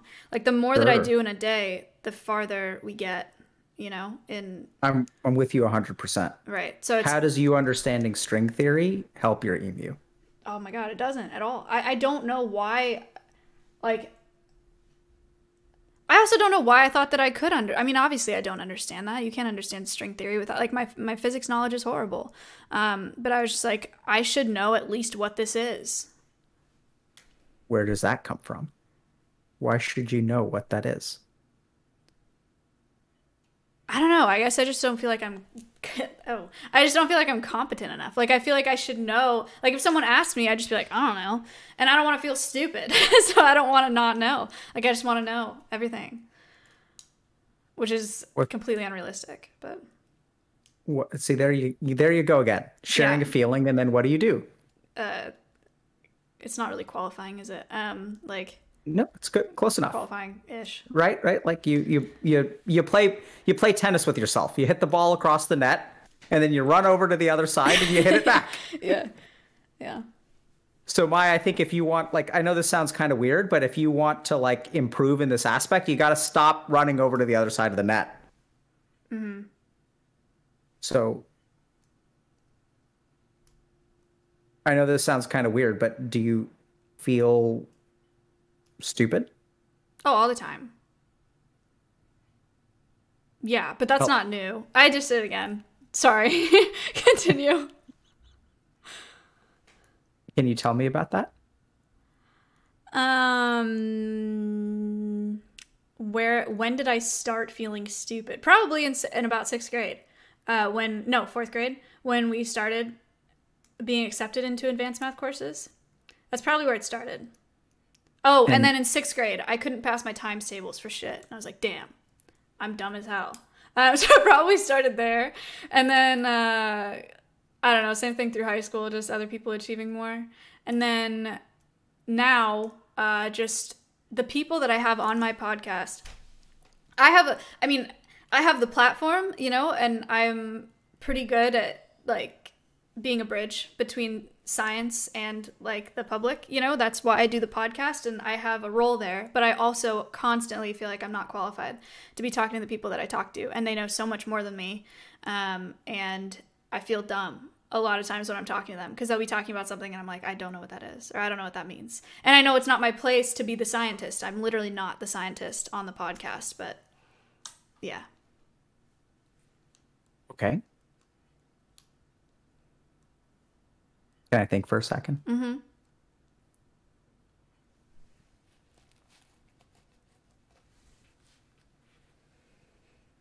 So what do you do if you feel dumb? What's the answer? What do you mean? Like, what do I say? So you feel dumb all the time. Sure. How do you deal with that? Learn more. How's that working for you? I still feel dumb. I mean, you can't learn everything. Interesting, right? Yeah, listening to the So- string theory book just made me feel more stupid. But never mind. No, but So continue. Okay. So let me ask you something. Every time you catch yourself doing the qualifier, do you feel stupid there?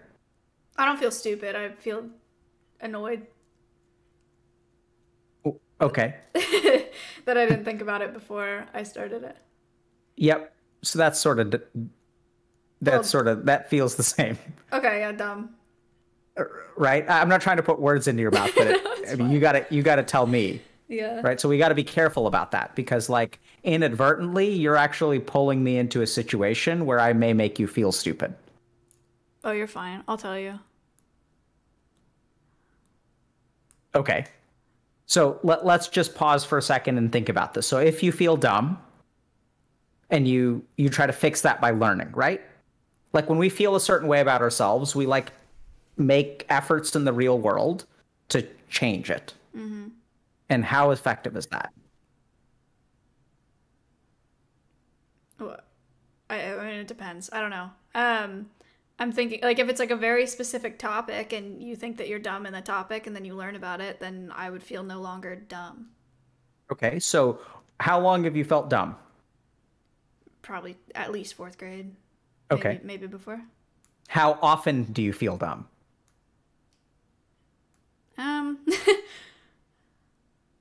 Maybe like every other day. Okay. I don't think it's daily, but it may be. Maybe Okay. daily. So, and how much have you learned between fourth grade and now? A lot. Absolutely. So how do you understand that? How do you understand the relationship between learning a lot and feeling dumb? What can we conclude? That learning more doesn't make me feel not dumb. Because I can't learn everything. Yeah. So then the tricky issue becomes, what do we do with the feeling of dumbness? I don't know. Do you want that to change? Wait, I have to think about that.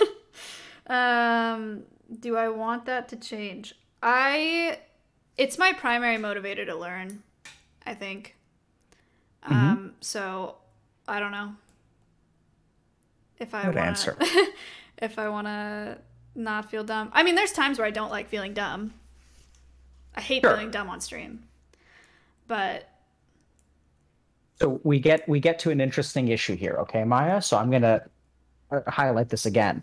I think a lot of like whether you want to change or not, a lot of this is not about how you change or failing to change. It's about wanting to change. Because if I could give you a pill that would make you no longer feel dumb, would you take it?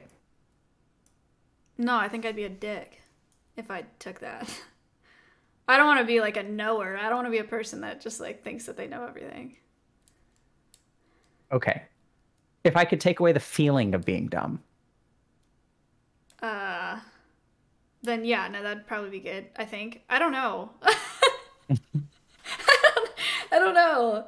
I feel like I don't know if I need to feel dumb to have the motivation to learn things. There we go. Right? So now we get to another really, really important principle, which is a lot of the suffering caused by our mind is adaptive and helps us. We become dependent on it. Mm-hmm. Because look at how far you've come because you felt Dumb. seriously. I'm not Yeah, kidding. no, It's not a yeah, joke, I get it. right?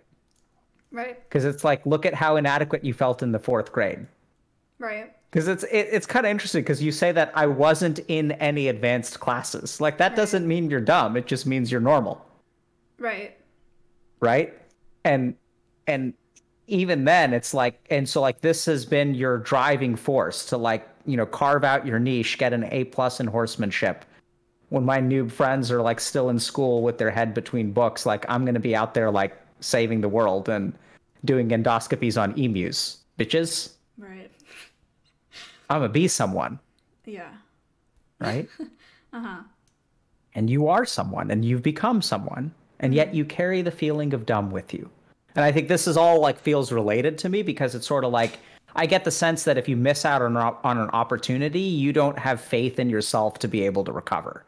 That like this is the chance, right? And if I miss this opportunity, like everything is going to come crumbling down. Like you will only feel that way if you don't have faith in yourself to adapt to circumstances and find a way forward, which I think you're going to do fine. Like I think that everything could come crashing down around you. I think you'd be fine.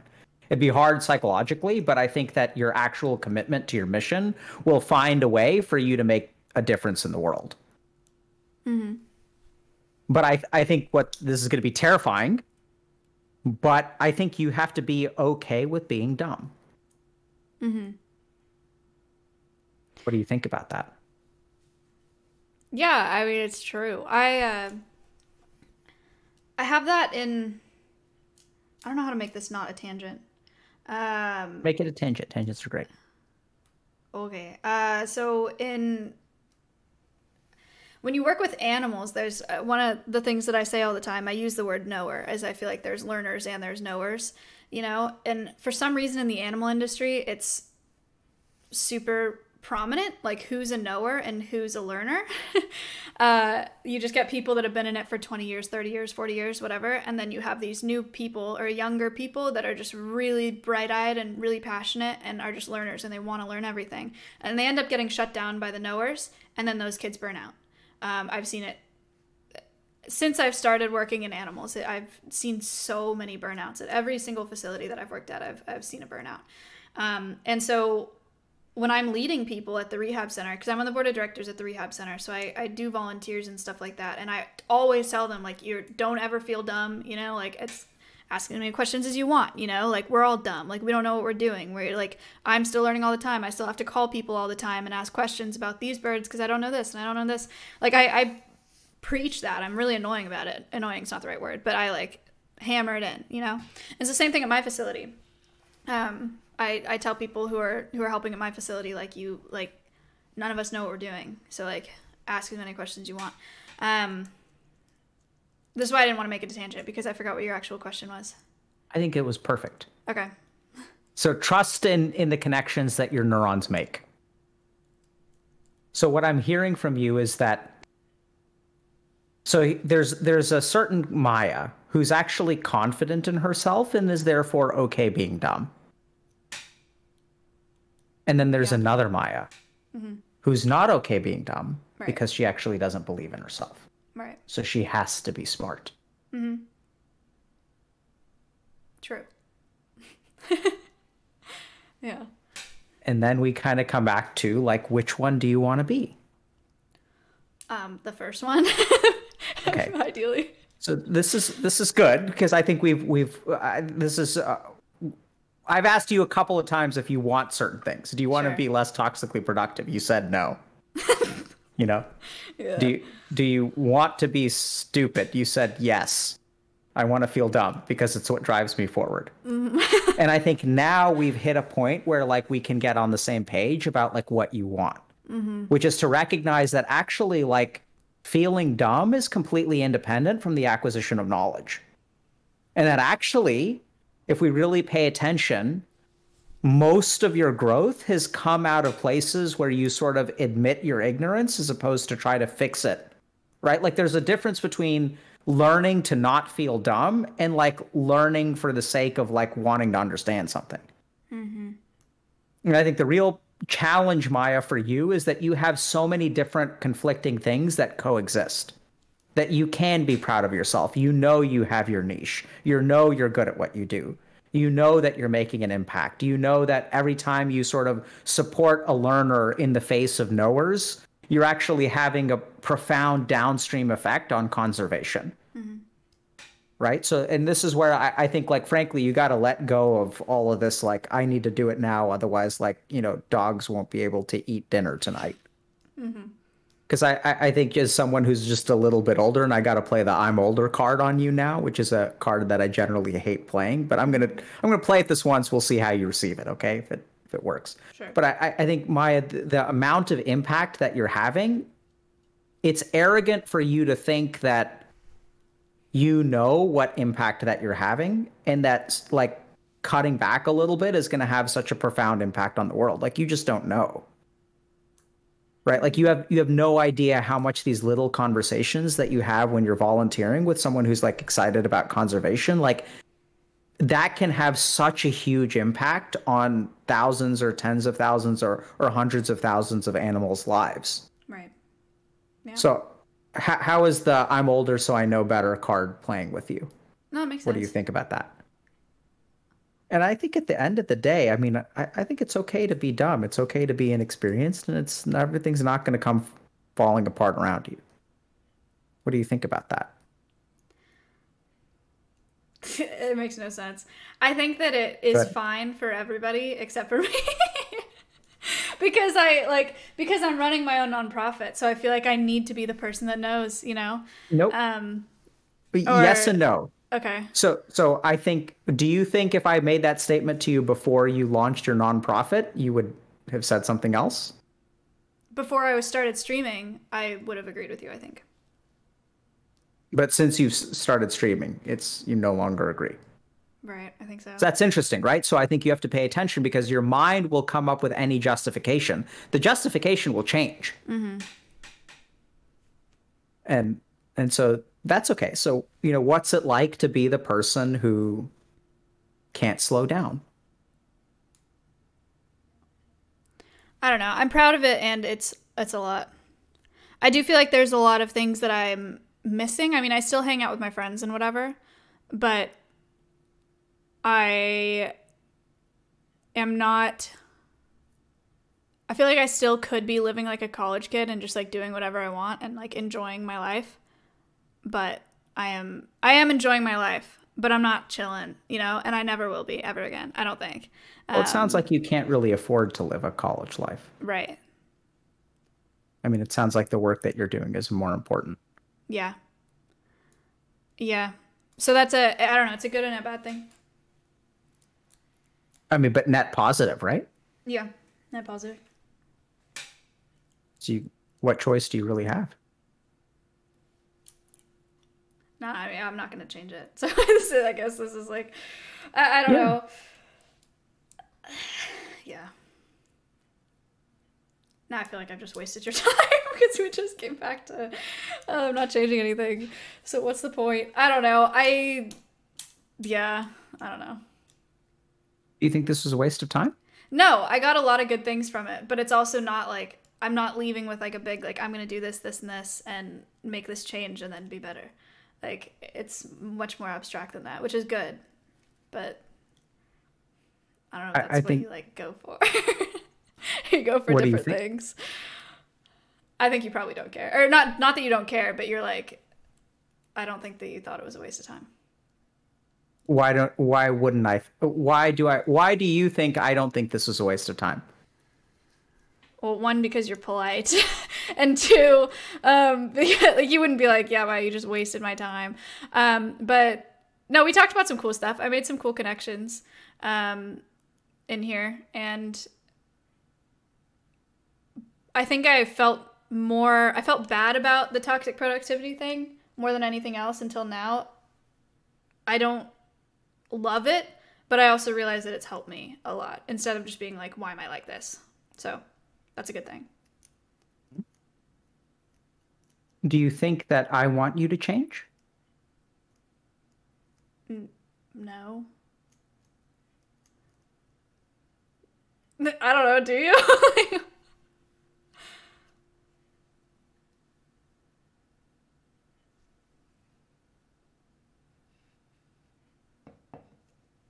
Let me think about that for a second. Okay. I was trying to help you change. But it took me a little while to realize that you don't want to change. And so that's okay. I'm not disappointed in that. And I think that one of the most important steps that we can take, because you came in and you said this thing is bad. Yeah. And now we're saying this thing is good. No, I still think it's bad, but I also think it's good now. And before I didn't think it was good at all. Okay. So, and that's a win? Yeah. Okay. So here's what I'll share with you, Maya. I think that, I know it sounds weird, but you came in thinking that toxic productivity is bad, and now you think that toxic productivity is good. And I think that's a win too. Okay. It's weird.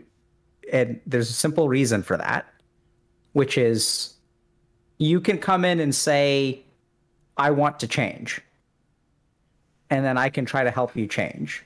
And what are you going to do when I try to help you change? If we were actually like, if you were like my therapist or something, we were doing this weekly, and you're like, you gotta relax, I'd just be frustrated. I'd just be like, why are you telling me to not do as many things as I want to do? Yep. Right. So this is where, like, you came here and you said toxic productivity is bad. And then for a little while we played the game of, okay, let's see if we can get you to change. And I think we came to a very important revelation, is that toxic productivity is bad, but it also is good. It comes with a price. It's a double-edged sword. You know, it's like eating a spicy curry. Like, it's good going down, but it ain't gonna be pleasant coming out. Right. You know, it's like you gotta pay the price. Right. Yeah. And or in the case of the emu, like, ooh, that ring looks so shiny. It's gonna be so tasty.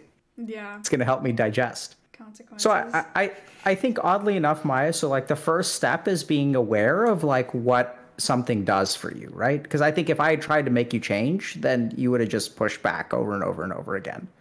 So I do think it's actually a success, and this is for everyone out there who's listening. Like, a lot of times we have a behavior that we think should change, and we play the friend game with ourselves, right? And we're like, oh, what would I tell my friend? And I'd tell them this. Right. But if you have a behavior that you would tell a friend something and you don't listen to it at all, you don't, you know, that's the game that you lose all the time, that's a sign that you really need to understand like what your motivations are. Because until you like understand that you actually don't want it to change, it's never going to change. Interestingly enough, knowing that you don't want it to change is actually a step forward. It's better than pretending you want it to change. Yeah. And not actually wanting it to change. And I know it sounds crazy, but I think it's going to be easier for you to relax when you go to the hotel room. Yeah. I think you're right. I'm very confused on why, but I do agree with you. Right? So I think I think just understand that you're not really ready to change your toxic productivity quite yet. And that's okay, that there's a lot riding on there, that you still have a lot to prove. So be it, you're not quite 100% confident in yourself, even though you clearly know that you have a lot to be proud of. that while you are undereducated compared to all of these experts are coming onto your podcast. And you clearly have something to offer the world. Right. And you're really good at organizing and putting all this stuff. I think you know all these things about yourself. And coexisting with that is this sort of like, I'm dumb, everything is going to come falling apart. I'm going to peak eventually. The platform will be destroyed, and then I don't know who I'm going to be. Don't worry, Dr. K, I won't kill myself. But like, I'm going to be a nothing that is holding on to life for an unclear reason. Mm-hmm. And that both of those things can coexist, like, that's totally cool. We'll take both of them. Mm-hmm.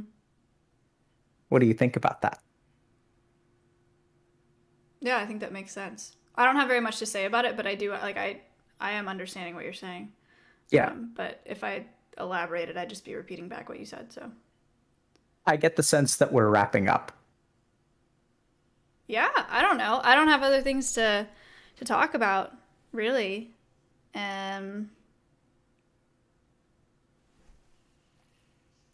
Yeah. I mean, is there something that you want to discuss? No. It's just I think I sort of signaled. I got the sense that we had reached a good stopping point when you said something like, "This has been a waste of your time." Oh. Honestly, I'm Right, also so- looking at the time because they told me that you have a commitment for my time. So I was also like,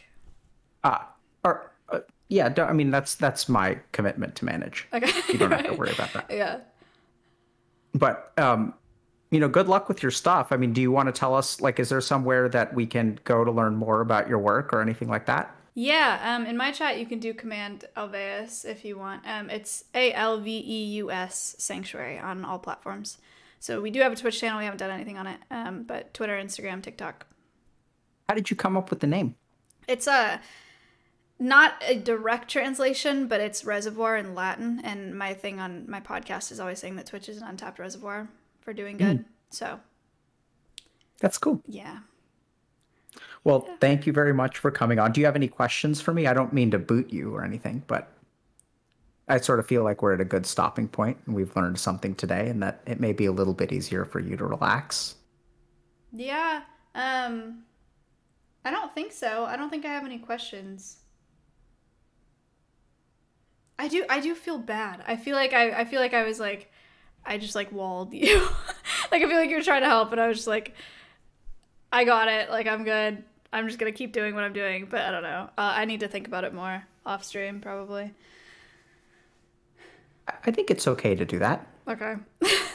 I'm not. Do you get the sense that I'm disappointed or frustrated with you? No. Okay. Yeah, I think you actually did a good job of pointing out. Sometimes people are like, "Oh my God, Dr. K, I'm going to change everything about my life and fix Right. it." Yeah. No, that's not actually how change happens. Okay. And I think sometimes we actually do a disservice because that's what we make it seem like Sure. change is like. I think you actually illustrated how change really is way more than some of our more like histrionic streams. Right? Because there's a lot of resistance. It's a slow process that like you come in pretending that you want to change and you actually don't. And part of that, and I think the reason that you're more willing to give up toxic productivity now is like it's hard to give up that which you don't know has value. Because what you really have to do, Maya, is sacrifice your productivity. You have to give something up to relax. And I don't think you're ready to make that sacrifice yet. No. Which is fine. Okay. Sweet. Good luck and make the world a better place. All right. Thank you so much. I appreciate it. You're welcome. Bye. All right. I'll talk to you soon. Man.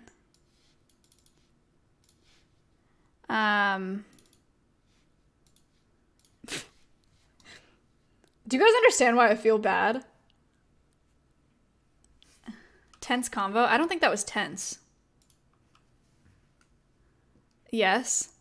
I feel like you just talked to me for like 2 hours and I was like, maybe it's because I feel like I wasn't open enough or something. Like there are people that like actually come on a show and want help and then he like helps them. But it's also like they asked me to come on. I didn't really have anything to talk about besides being stressed. So I guess that's different, or that makes it different. Anyway.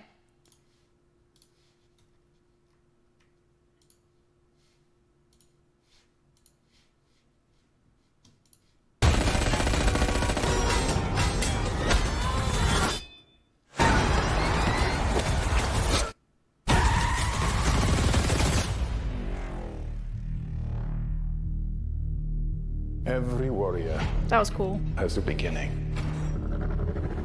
I'm on a new level. For 600 years, our ninja have brought peace to the world. I'm on a new level. I need warriors. Wait, is that Simply? Like you. What do I have to do? The journey from here is yours to decide.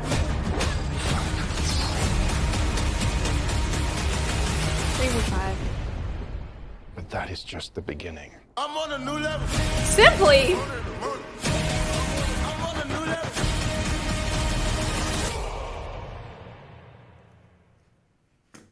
Did you click start? Yeah.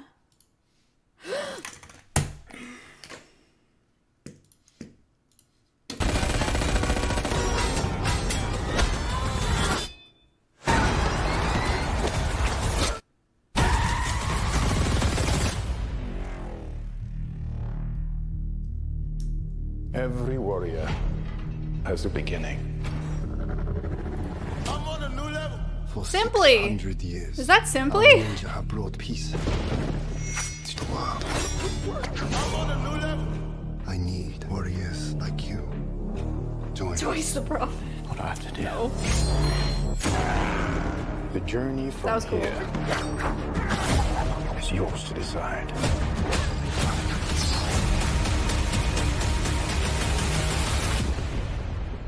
But that is just the beginning. I'm on a new level. I'm on a new level. Snake Eyes. Did I press start on the bounty? Yeah. All right. Snake Eyes. G.I. Joe origin story. Very cool. Very cool. Starring Henry Golding. Only in theaters July 23rd.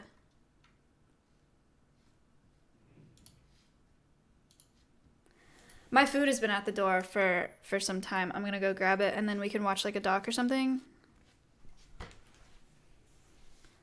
Therapy takes work and practice. You did great. You don't have to do therapy perfectly. I try to 100% therapy all the time, but it was something I had to notice I'm doing. It's okay to feel both good and bad at the same time. Man, I used to be in therapy 4 times a week for like 3 years. Yeah. I think it's just like, there were days, the reason that I stopped therapy is because sessions started feeling like that, where I felt like I went and I felt like I was wasting your time, which is dumb because I'm paying her money. But I'll get food and I'll explain this to you. Hold on.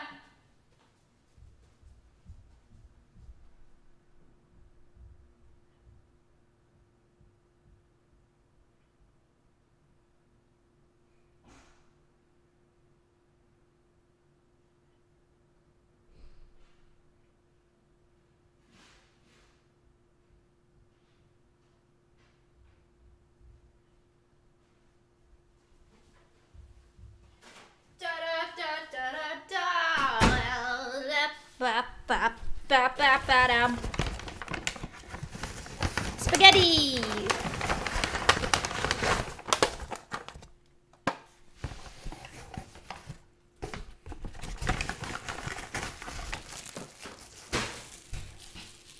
Spaghetti and garlic bread! Cold food! Yeah. I have seen the new Snake Eyes trailer. That's so crazy that you bring it up. I just watched it twice, actually. No, I don't know. Well, he's fine. We're fine. I just feel like I wasn't as open as I could have been, maybe. Like, I went in it knowing that I wasn't gonna do anything different, really. So that's why it feels like a waste of time, but it's fine. He's not mad. We're good. Okay, shall we, what do you guys want to watch? We watch a documentary or something? Nothing too long, because I gotta get to the feed store today before it closes. JCS. Alright, help me out here. This.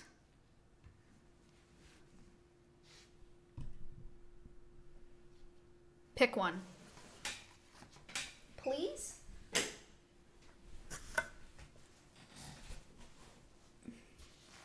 The new one?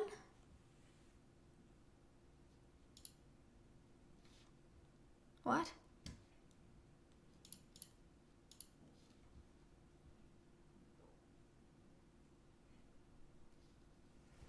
All right. What about this? Or this?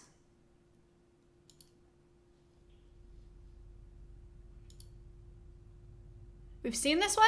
The definition of justifiable homicide is a killing without evil or criminal intent. It's a type of defense used in criminal law, where the homicide of another is excused by reason of the offending party being under imminent threat of death or serious bodily injury. A homicide in this instance is considered blameless, yet the ability to prove or refute this defense will often boil down to some of the most precise technicalities that would most often be considered insignificant under different my bad. circumstances. At around 3:30 p.m. on July 19, 2018, 29-year-old Brittany Jacobs drove to the Circle A food store located in Clearwater, Florida. In the passenger seat was her 28-year-old boyfriend, Marquise McLaughlin, while in the back seat were their 3 children who were all under the age of 6 at the time. When they got to the store, Brittany parked the vehicle in the store's only handicapped parking space located on the side of the building. Marquise then got out and went into the store with their 5-year-old son to buy drinks and snacks.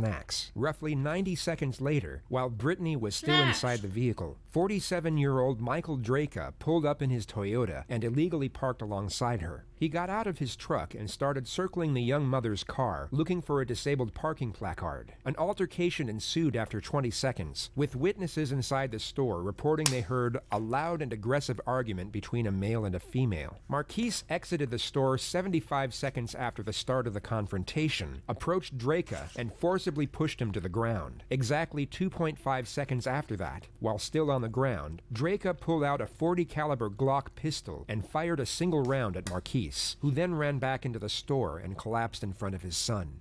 Paramedics arrived within 19 minutes and rushed him to the Morton Plant Hospital. He was pronounced dead at 4:04 p.m. CCTV footage captured the entire incident.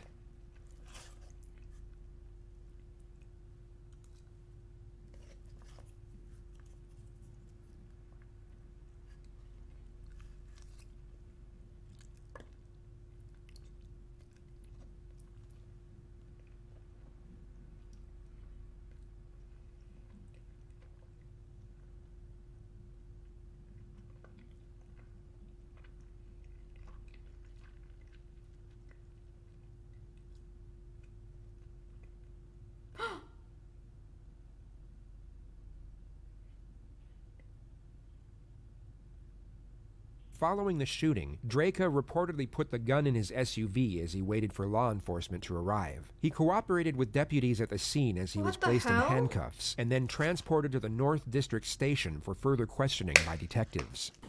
Are they yours? No, they're Eric's. He's been cooperative with me though. See? Yes. Yeah, that's fine. Let's take them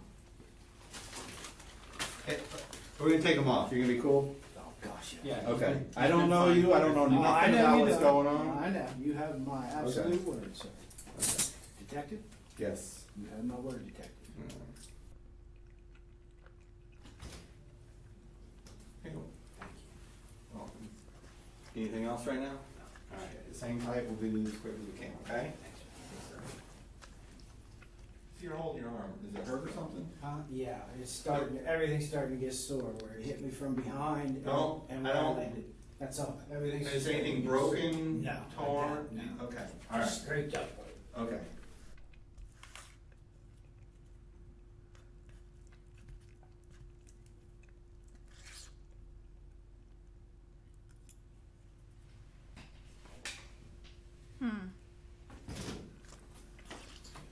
Hey, Michael, how you doing?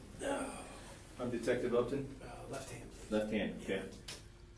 Sorry to have to meet you under these stressful circumstances a little bit. Myself as well. What a bitch. Hey, I'm not the, this is Detective Shields, I'm sorry. Nice to meet you, sir. I'm not the case agent in this. I'm a detective in the same unit. The case agent and the assistant case agent, if that makes any sense to you, are gonna come speak to you in just a few moments, okay? Of course, before any of us speak to you and try to go into any kind of details about anything or anything like that, I'd like to read you your rights. Are you familiar with your rights, Miranda rights? Okay.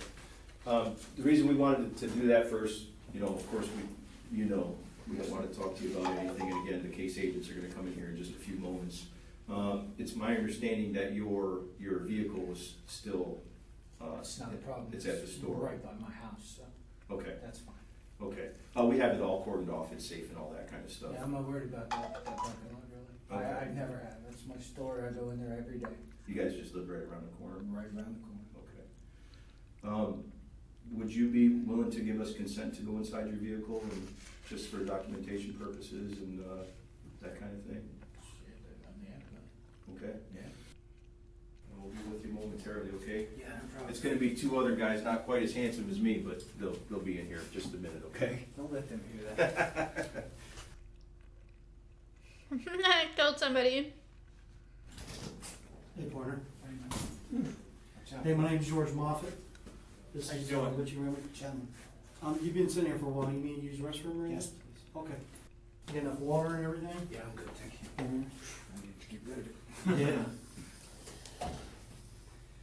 Just to reiterate, man, my name's George Moffett.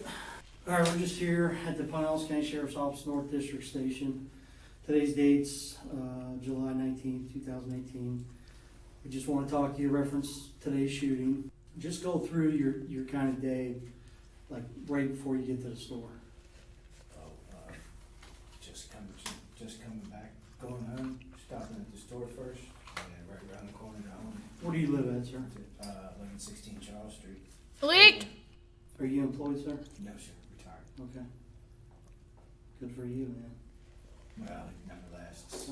I wish I was retired. Yeah, it never lasts. I got to retire for about 13 years. You mind if I call you Michael? Yeah, Is that okay? Yeah, that's perfect. Okay, and you can call me George. So just walk through, you leave your house and you drive up to the store? No, I was coming back from the Wawa down on Missouri and Rosary to get some cash and head home, stop by the store, boom. Oh, okay. So you get to the store, tell me, kind of walk me through what happens. I park my car and that's my store. I'm there every day. This is the second time he has said this. It could be argued that he's already trying to give his version of events some form of reinforced vindication before he even states them. By it being his store and him being there every day, he is designating himself as some form of protector or guardian, thus characterizing his actions as pure and his logic behind them of pure intent. Plain and simple. And every day there's somebody pulled in the handicap spot there, just waiting on somebody. Okay. So I have a pet peeve about it. Sure. I, said, do you mind, moving? There's a spot next door and there's spots out front. I said, would you mind moving and waiting on somebody? And So there's plenty more spots in. there's plenty more spots, Okay. yes. And she took that as an affront that I would speak to her that way. Started getting a little, yelling and then of course. So you walk up to her car? Actually, I was walking around it. Oh, okay. Okay, because I parked here, she's here. Okay. Okay, so I just checked for placards, plain and simple. And she inquired about what was going on. So, Okay. and that's when I told her, about the handicap spots. That's What did you tell her? I said it's not very polite to park here when there's other people who need to. I'm use sure he it. was that calm. Is it affecting you directly? Minutes I before he said, shot "Well, him." All rolls in, yes, it will be. So, there's nothing. There was none of that between us at all. Okay. No, nothing. It was just heated words, that's all. Okay. How I was speaking to her, I guess. Okay. She said, what do I have to do to get my man? I said, well, what's gonna happen then? And a little more arguing back and forth, and I never saw what hit me from. She was the driver of the car? She was in the car. She was Okay. the only person in the car. All right. That I know of. You didn't see anybody else on the car? Tinted windows, almost dark, Okay. couldn't see through. All right. So you guys are talking? Yeah, exactly. She's out of the car by this time. Standing there. Garlic bread, garlic bread. And, I got Dun, hit garlic bread. left side and thrown straight backwards in line with her car. Okay. So if you saw the two white ladder lines Mhm. next to the thing, that's where I was standing. Okay, Save so us I up. went almost Save straight us up. back after I got hit. What do you mean hit? I was 13 standing months. like this talking to her. Okay. I was hit from right here. The shoulder was pulled in front of me, and then I was, Oh, okay. and then All I right. hit the ground. Okay. Okay, I'm pretty Look sure. at my scrapey on my elbow. We'll get somebody to take pictures of all this. Yeah, I'm not worried about that too much, but I'm pretty sure I landed my wrist under my gun, actually. That's how I landed, because that's hurting like a son of a bitch now. So you landed on the pavement? Oh, yeah. Okay. I was on the ground. So that time I had to put hand down to get hand out from underneath. As I come out, I start drawing my weapon. As I start leveling off my weapon, he makes his next step towards me, and 21-foot rule. The so-called 21-foot rule stems from what is known as the Hey, Tueler thank you drill, so a much. self-defense training Hello, exercise people. to prepare against a short-range knife or melee attack when armed only with a holstered handgun. The idea is that by the time an We're individual watching determines a deadly threat, draws their documentary. firearm, and fires, the attacker will have already Go ahead, closed Brad. up to 21 feet in distance. This reinforces the idea that one should have their handgun drawn and ready to engage at a target if they're within that distance. Yet what Draca left out is that this training exercise puts a strong emphasis on the fact that the attacker must have a weapon in their hands. That is the key component if one is to use this rule as a justification to immediately engage with deadly force. I'm on the ground already. Right. Okay. It happened so fast, and that was that. Did he say anything to you? Negative. Not a word. Okay. Did you say anything to him? No. Like back up? Or? No. It could be assumed that the suspect's frantic response was because he felt threatened by the question. Put yourself in his position, but assume that you knew, without question, that you were in the right, and there was no other option than to fire upon the attacker. When posed a completely logical question such as this, you would take a moment to grasp and incorporate its principle. This is because you would have no need to be in a defensive state of mind. You would feel no threat, and it's human nature to be inquisitive and curious about matters related to our own decision-making. It's how we grow as people. Yet, if we are in a defensive state of mind, this natural curiosity would be overlooked, as our focus would be projected outward toward the perceptions of Sorry, kid. others, rather than inward toward our own. In this instance, it could be argued that Draca's immediate response, void of any contemplation whatsoever, is him trying to insinuate that he felt so threatened by the attacker that even the thought of giving any sort of a warning is an illogical concept. It's a variant of the emotional response known as appeal to extremes. Okay. So you draw your weapon. Talk to me about that from. Well, the way I was able to draw it, I couldn't level it with one hand, so I had to eventually try and bring my left around for support. Okay. And he made his step towards me, and that was that. How many steps did he make towards Just you? one step. Okay. And then that was that. Talk to me about that. What do you do from there? Negative I 5. made sure there's no other threat around him because it spun him a little bit, and he ran into the store. Immediate threat gone. I did have her as a potential. No, I mean beforehand, before you fired the gun. Ask me the question. See, before you fired the gun, Yes. once you pull the gun out, Yes. okay, you said he stepped towards you? Yeah. Because He I don't made know one what more he was- step. Right. He made one more step towards me. And then what I do did you not- do? I didn't say a word. Gun Okay. was already out. Okay, what do you do? Fire my weapon. How many times do you fire the weapon? One time, sir. Okay. So you fire the weapon and then basically just scan? I ended up standing up, made sure all the threats were clear, reholstered my weapon. Okay. All right. So he didn't come back at you again or anything like Not that? after he left. Where did he go? Into the store. Okay. Did you strike him? No. No, I mean with a gun. No. I don't know. I Okay. assume so, yes, because there was an ambulance there. Okay. So you don't know if you hit him? I or not? know nothing, but I would assume so. Okay. All right. So what do you do? Talk to me from there after you reholster your weapon. What do you After I do? reholster my weapon, everything's clear. Somebody's screaming about her kids. Somebody's screaming about her kids. Somebody thought they were in the car. So I said everybody's inside, see if you can get her to unlock the car. Mhm. And that was it. All I remember is screaming about kids. Okay. What do you do from after you hear somebody talking about her kids and stuff? Everything's on. Well, I asked one person to go, see if she can unlock her car from the inside, and then I decided to extricate myself from the situation completely and just back to my vehicle and wait for you. So I took my firearm out, unloaded it, locked it, left it in the car. And What do you mean you locked it back? Yes. Okay. Unloaded it, locked it back, waited for you. Okay. Did you unload mag or anything like that? Or? No, God, Okay. no. Just All the right. one that was in the pipe. We're gonna kind of slow it down a little bit. You had multiple? Because I'm gonna be asking specific questions about the incident. And again, just like you were, just be truthful with me. Just because we got to kind of dot our I's and cross our T's, exactly what happened. I know you kind of went through it a little fast or whatever, so we're going to just go back a little bit. Is that okay? Whatever you need All right. to, bro. Appreciate it. So you exit your vehicle, right? Like you always do, and you're getting ready to walk in the store. Yeah. And what do you see from there? No placard on the front of the car. I have to walk by the car again. So you approach the vehicle? No, front of the vehicle, yeah. Okay. And your intentions on walking around the cars to look for placards? Always, yeah. Okay. What do you usually normally take pictures if there's, Okay. You take pictures if you don't see no placards, or you take, okay. What? Where do you normally look for placards? License plate, windshield, and front. Okay. See if there's a front license plate or anything. When you approached the vehicle, did you make eye contact with the driver? I couldn't see the driver, the windows were so dark. Okay. I didn't know anybody was in the car. Right. Truthfully. So her window wasn't rolled down? No, The not driver's at the side? time, no. Okay. So you start walking around the car? Yeah, I walked from the front to the back and then just back up again. And then Okay. I took no pictures. I just, would Sure. assume would go and keep going, but then the window. I'd be came pissed He if someone states took that the pictures of me in my altercation place. started once the driver rolled down her window, yet the surveillance says I'm still otherwise. listening.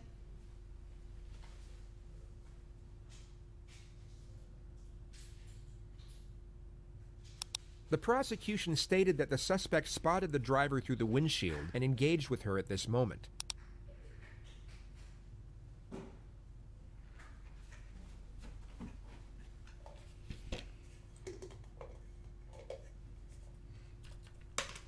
The window then comes down at this moment.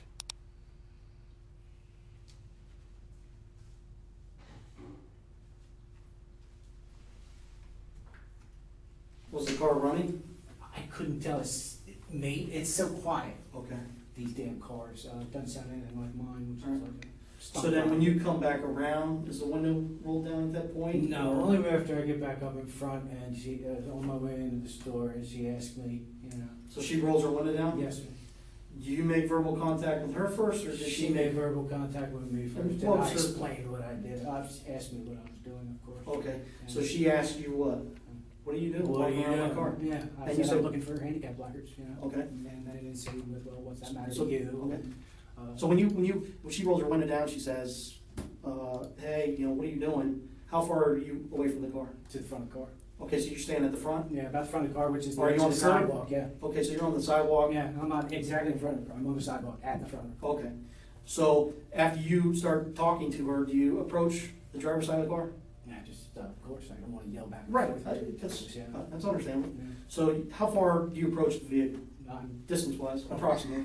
You may be wondering why they are asking such specific questions when the entire incident was captured on surveillance. Yet they are not asking for the purpose of gathering facts. They are asking to see if the suspect will amend the facts to fit with his own narrative. Anything he fabricates can be used against him, especially during cross-examination to negate his credibility. It's going to be, she's in the car. And it's Let's say I'm the driver. She can probably smell your breath. Okay. After a while, it's not like I was leaning in her car or anything. Hopefully you can't smell my breath. Oh yeah, hopefully you can smell mine. So can you show me how far, let's say I'm her, how far do you come up to her? By the window. Okay, so a couple feet. Yeah, I'm not going to encroach into her car. All right.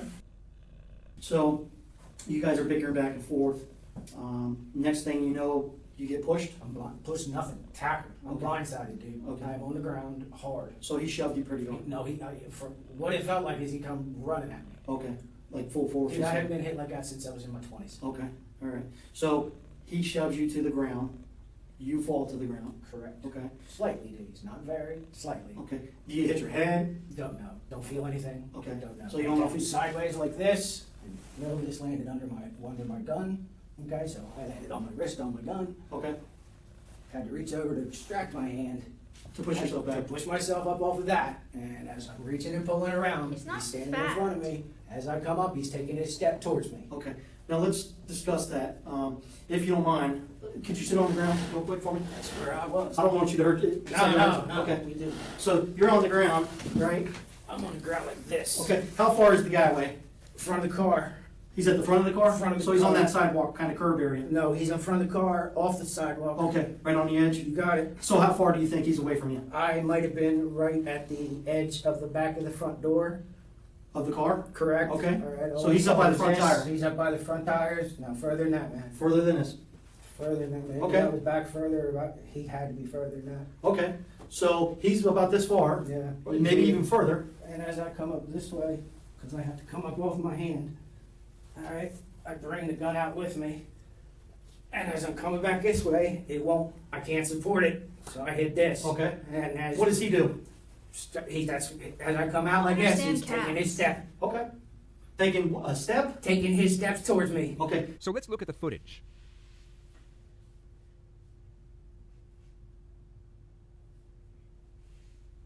The suspect is shoved to the ground as he described. This is the moment he reaches for his gun. Marquise sees this and starts backing up. Marquise takes 3.5 steps back, and 2.5 seconds go by. Draka then fires his weapon. How close does he get to you before you fire the gun? Maybe to the front tire. So show me where. Tell me when to stop. Stop. Okay, so right here. Yeah. Okay. Was he charging after you? 2 steps running. Okay. Well, you're saying he was running? Well, it would have been running when he got out of behind the car. Okay. All right. Okay. Yeah, I don't want you to hurt yourself. What did you think then, Mike? Say again, What did you think when that happened? I've never been in that situation ever. I thought kicks were coming. Okay. So you thought he was gonna? I thought kicks were coming, or at least he'd be on You top need- of you me. need help? No, I got it. Okay. Left arm's good. All right. So you're thinking he's gonna come kick you? I'm thinking he's coming to do the rest of it. Did you see him with a firearm? No, sir, I didn't see him with anything. Okay. What do you mean the rest of it? Whatever beating was coming after that. He just asserted that he thought kicks or a beating was coming. If he had spoken with a lawyer, he would have been advised to not only state, but put considerable emphasis on the fact that he believed that his life was in danger. He would have essentially been told to say that it was either his life or the attackers, and that there wasn't a shred of doubt in his mind that he would have been killed had he not fired his weapon in self-defense. Even without the surveillance footage to refute his version of the altercation, these statements alone would be extremely damning in a court of law. So you thought he was gonna beat you himself? You're not kidding. Okay. All right. So If he can't hit me that hard to begin with from blindside from the get-go, what else should I expect? Okay. All right. So you're on the ground. You said he was running at you, but he only took like a step. He would have if he had cleared that and come around towards me again with Right. that second foot. Okay. So he only made one step. He barely made the second step before I pulled the trigger. Okay.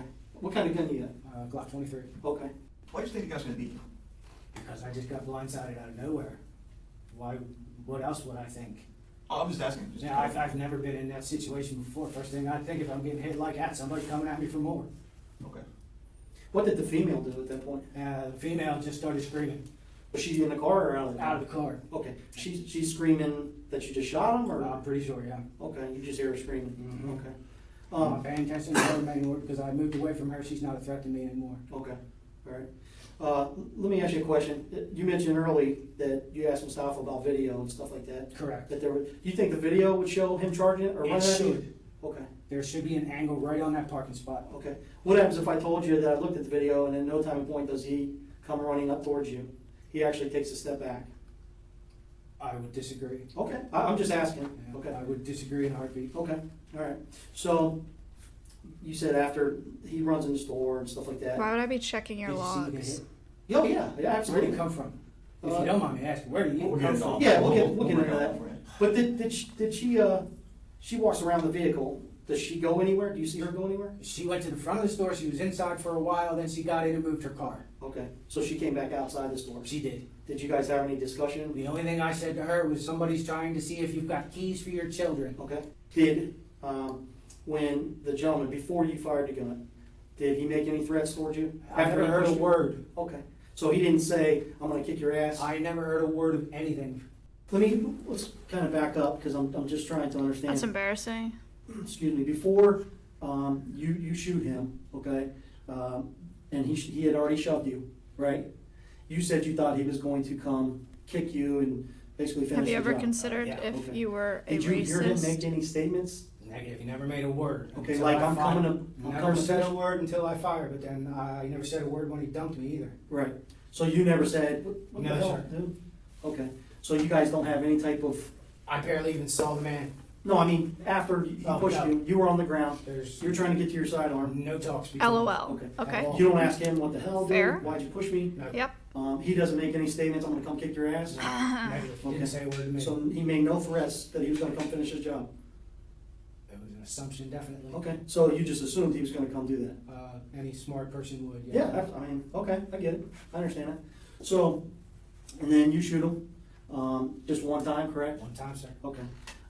Neutralized. And then he just neutralize it? Neutralized, and then that's it. There's no reason to What do you mean? Can you elaborate? What do you mean neutralize? Neutralize the immediate threat. Okay. And then that's it.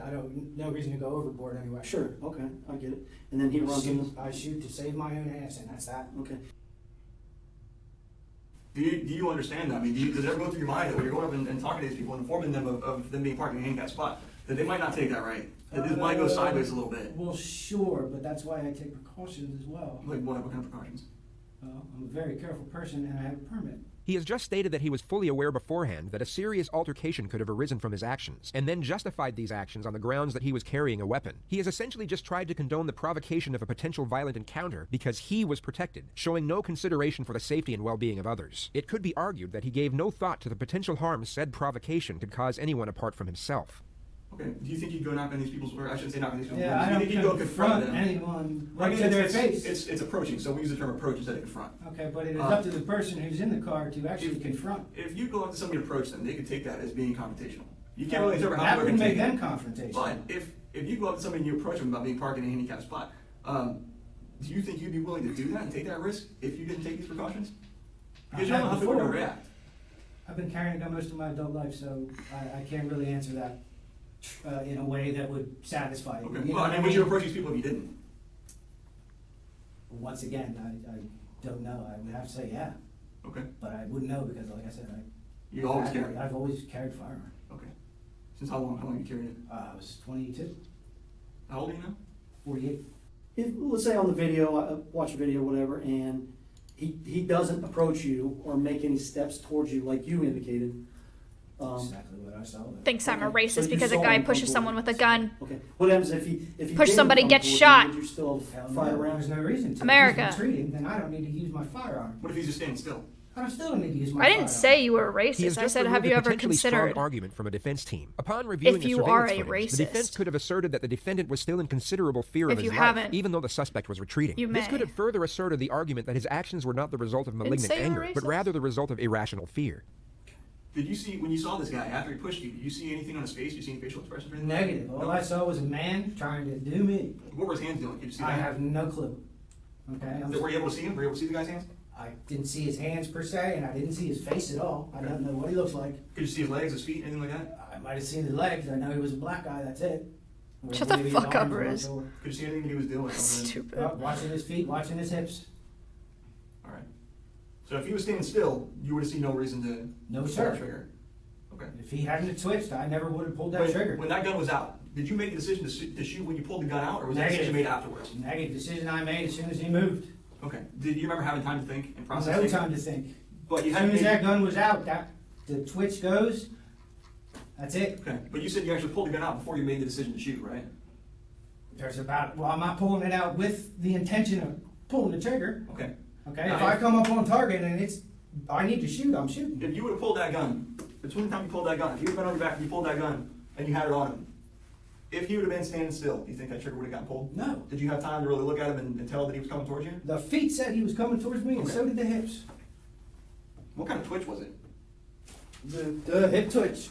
Right foot comes around this way, like he's going to come right past that car thing, and that was that. How much time do you think it was between when you pulled that gun out and when you I don't actually know. pulled the trigger? I don't know. How much time did it seem like to you? It seemed like a split second. Okay. All right, Michael. We'll be right back. So we spoke before. I'm Detective Shields of the Sheriff's Office. We're here to do a buccal swab, which is a swabbing of your cheeks. If you consent to it, we're going to go over a consent form here. These are our forensics technicians, forensic specialists that work here at the Sheriff's Office, and they're going to get some overall stuff. Michael, if you just stand up right here, I'll just take some overall photographs of you. I'm just gonna see, where were your injuries? You You can take the shirt. You can take Now, the this shirt. is basically it as far as noticeable injuries. Everything else is just muscular and on the inside. Okay. So as far as the only visible one, that's it. What does that say in your tattoo? Madness and sadness. Her initials were SAD, mine are MADs. Oh, that's cool. That's an awful pair. Thank you, Michael. Sorry, man. You good on water and stuff like that? Okay. People were just here, so I've been. All right. Like, we just want to talk to you, kind of. Imagine your kid's initials see sad. a few things and go over a few That's- things. Is that all right? do that? Just to go over, just kind of clarify things. Clarify away. So, in regards to the incident at the store, you had mentioned early on when I was talking to you about after he shoved you okay, and you fell to the Shove ground. would be nothing. Well, I mean, A shove is somebody standing in front of somebody and pushing their arms out straight. This felt like I was run at and tackled. okay, all right. So after he tackles you or whatever, in your words, you fall to the ground, correct? Very cool. Okay, because I don't want to put words in your mouth. And then, you know, you're working on getting your firearm out because of what reason? I laid on it when I fell. Okay, but you're working on trying to get your firearm out. And drag it out from under me. For what reason though? If you had just been blindsided with no idea who was attacking you, would your firearm be out next move you made? Probably so. I mean, I don't That's know. exactly It's hard for me right. to make that. That's exactly It's an why. opinion. Okay. So No, I don't you think so. thought. That's in the training. Okay. When you looked up and you see him, what's going through your mind? What's going through my mind is he coming back at me again? Okay.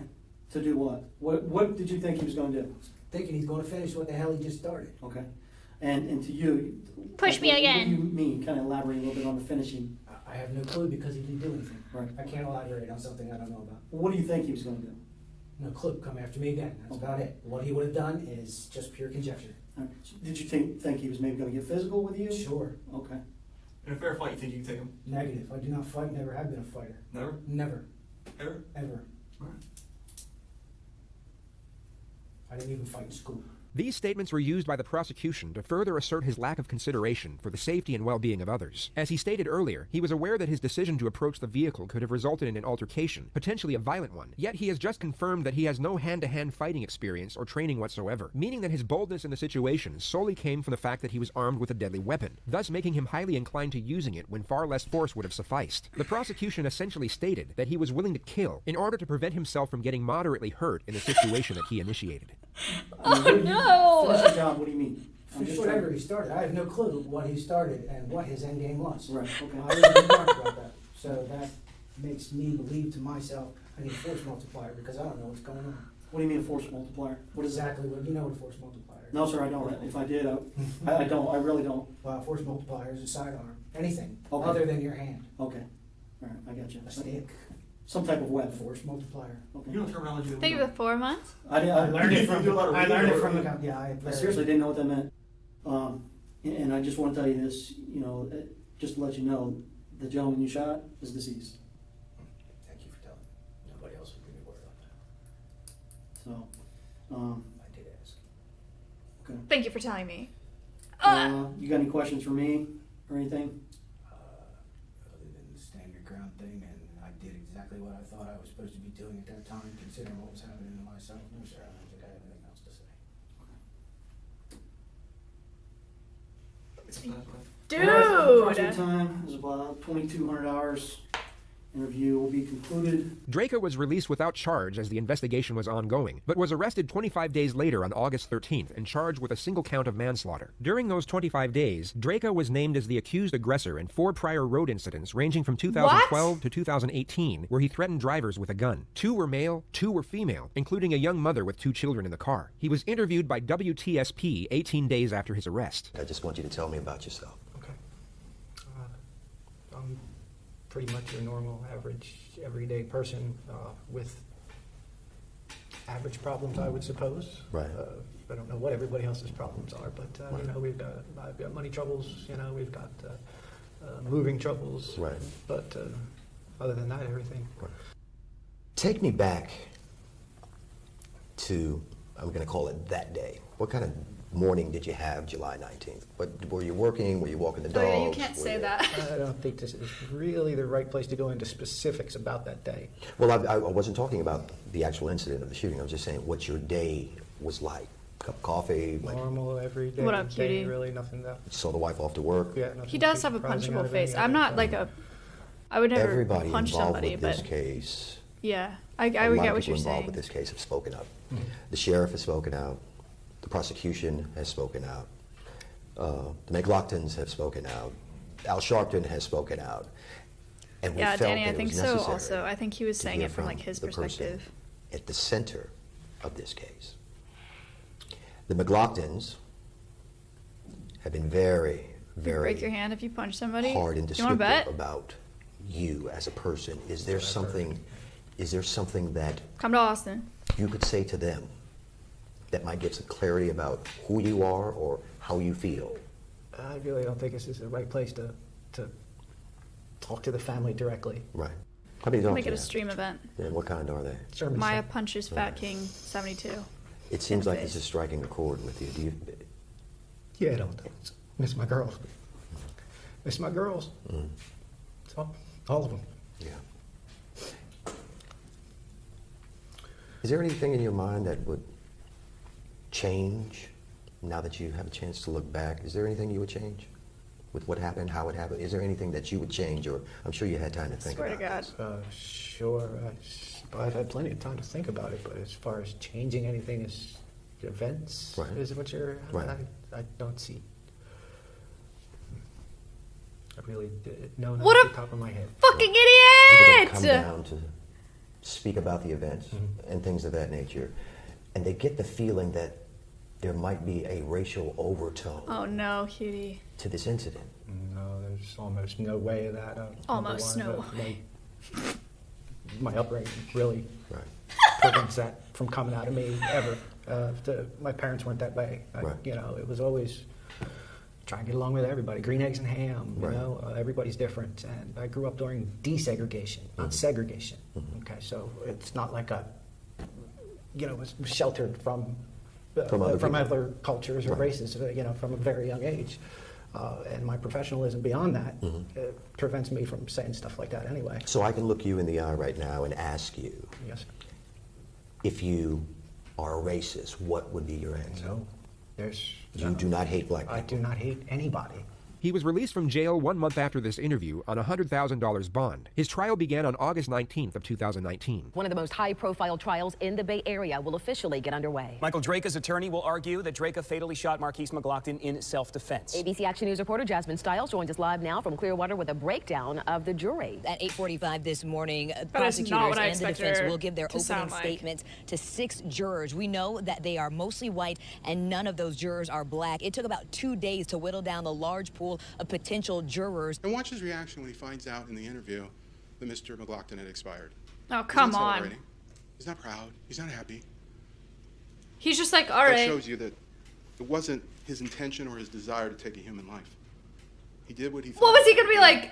Fuck in yeah. the moment, Like, split-second timing, given that he was attacked. It's not a high-definition video. You heard their own experts say it was standard definition. We don't even know the age of the cameras that capture the images. Clearly, it's not the best images. And we heard about this compression artifact.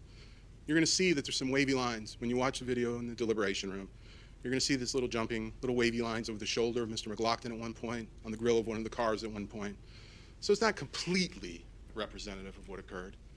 And it's certainly not high definition representative. Oh my Color seems to be God. off, very, very low color. You heard the store owner say Who cares? that Mr. Drake came in every day. He didn't know he carried a weapon. Mr. Drake never said, hey, I got a gun. I carry a firearm. Had no idea. And how did he describe Mr. Drake? He said he was always calm. And in this video interview, he's calm. Seems a little depressed, calm. He doesn't seem proud or excited or anything like that. Why? What? Very calm. Everyone that described him said he was calm, cooperative, a nice guy. He had no time to think. He had no time to analyze the situation. What a shit He lawyer. was attacked. He was blindsided. He says that. Listen to him Thank in this you. interview. Those clips the state didn't play to you. So I just hope that as you go back and deliberate on this extremely, fundamentally important constitutional issues, remember we live in America. Mr. Drake is presumed not guilty unless the state is able to overcome that presumption by evidence and testimony. We respectfully submit to you that that has not occurred in this case. He reminds me of Trump there a is little reasonable bit. doubt. Not Common because sense he's tells you that. racist, You know how but divisive this because case is. he's so Mr. Drake did what he thought was necessary to innately terminate a threat, confident. a clear threat But against the his things life. that he's And as I saying said, is when you like, go back and talk about it, ask What? yourself if Mr. Drake hadn't pulled the gun and fired, what would have happened to Mr. Drake? Mr. Drake was the victim here. That's the sad part. The victim, the true victim, has become the defendant in a very serious criminal case. His life and liberty are at stake here on your decision. Think it through. One man is already gone.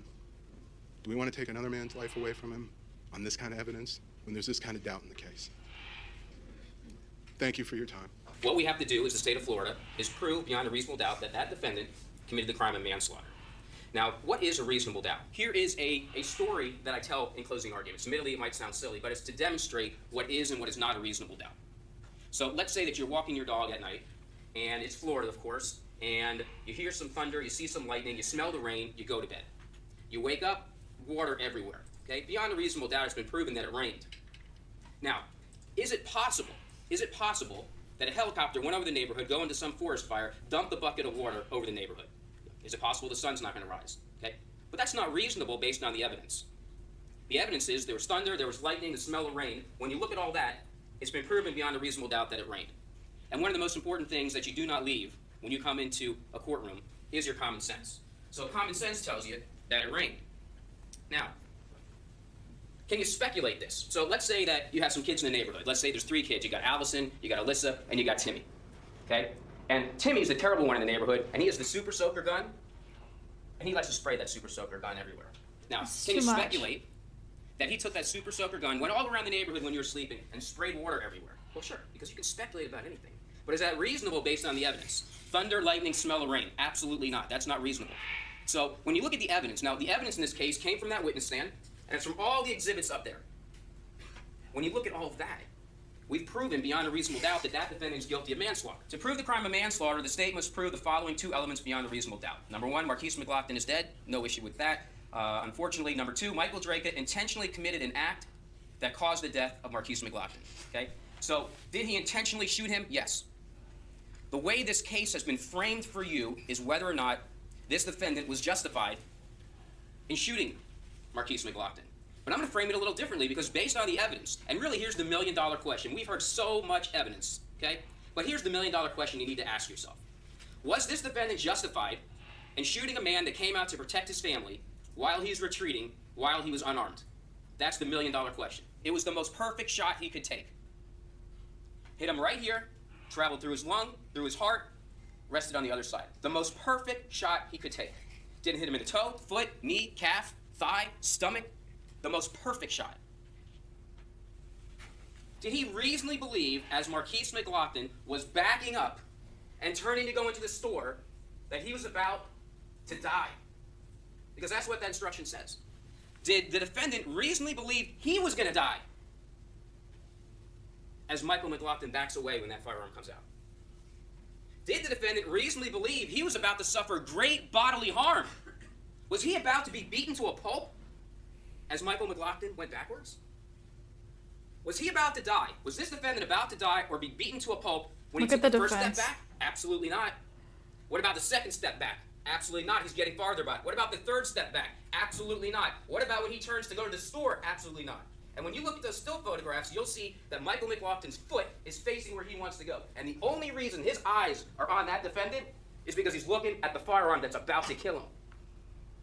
His entire body is saying, I give up, I'm leaving. And pay attention to this, which I'm sure you already have. When the defendant's on the ground, you could see both Robert Castelli and Michael McLaughlin start to move before the gun comes out. They both simultaneously recognize that he's pulling a firearm. And before that gun is even out, Michael McLaughlin is retreating. Watch the video, you'll see it. And when the gun's out, he's in full retreat, and he can't go back any farther because that car's there, and that's when he takes his turn to go to the store. That's exactly what you see on the video.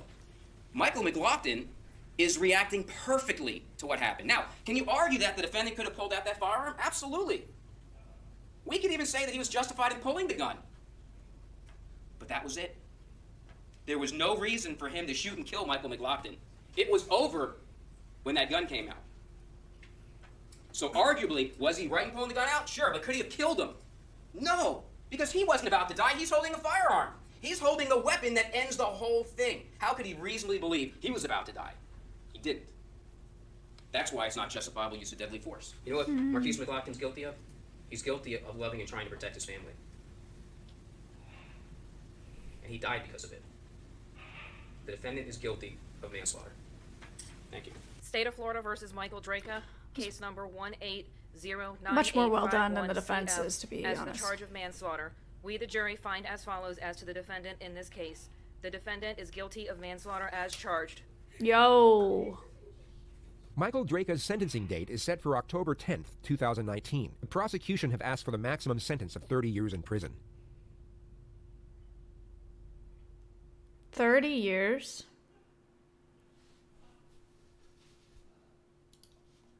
Get 30 years for manslaughter?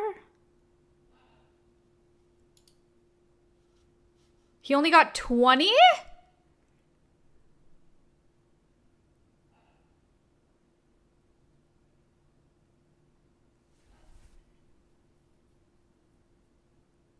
Too much.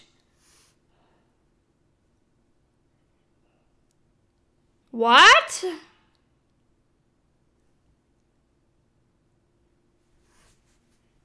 All right, well. Do do do do do do. Bah. Wah wah wah wah wah wah. I could keep streaming, but I can't because I have to go do other things, unfortunately. I'm gonna host Mia because she came in my chat yesterday and was very nice.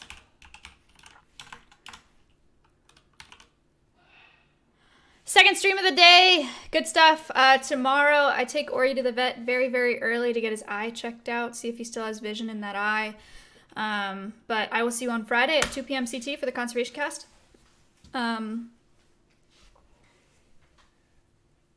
It's gonna be a good one. There's a new YouTube video. Go watch the new YouTube video. Morning stream was very good. Yeah, I was really happy with how that went. It was nice. No tech problems. Just fucking chilling, streaming what I'm doing, which is sweet. That's what we've been doing out there. So I'm glad you guys got to see it. Let me pull up brand new Lamborghini.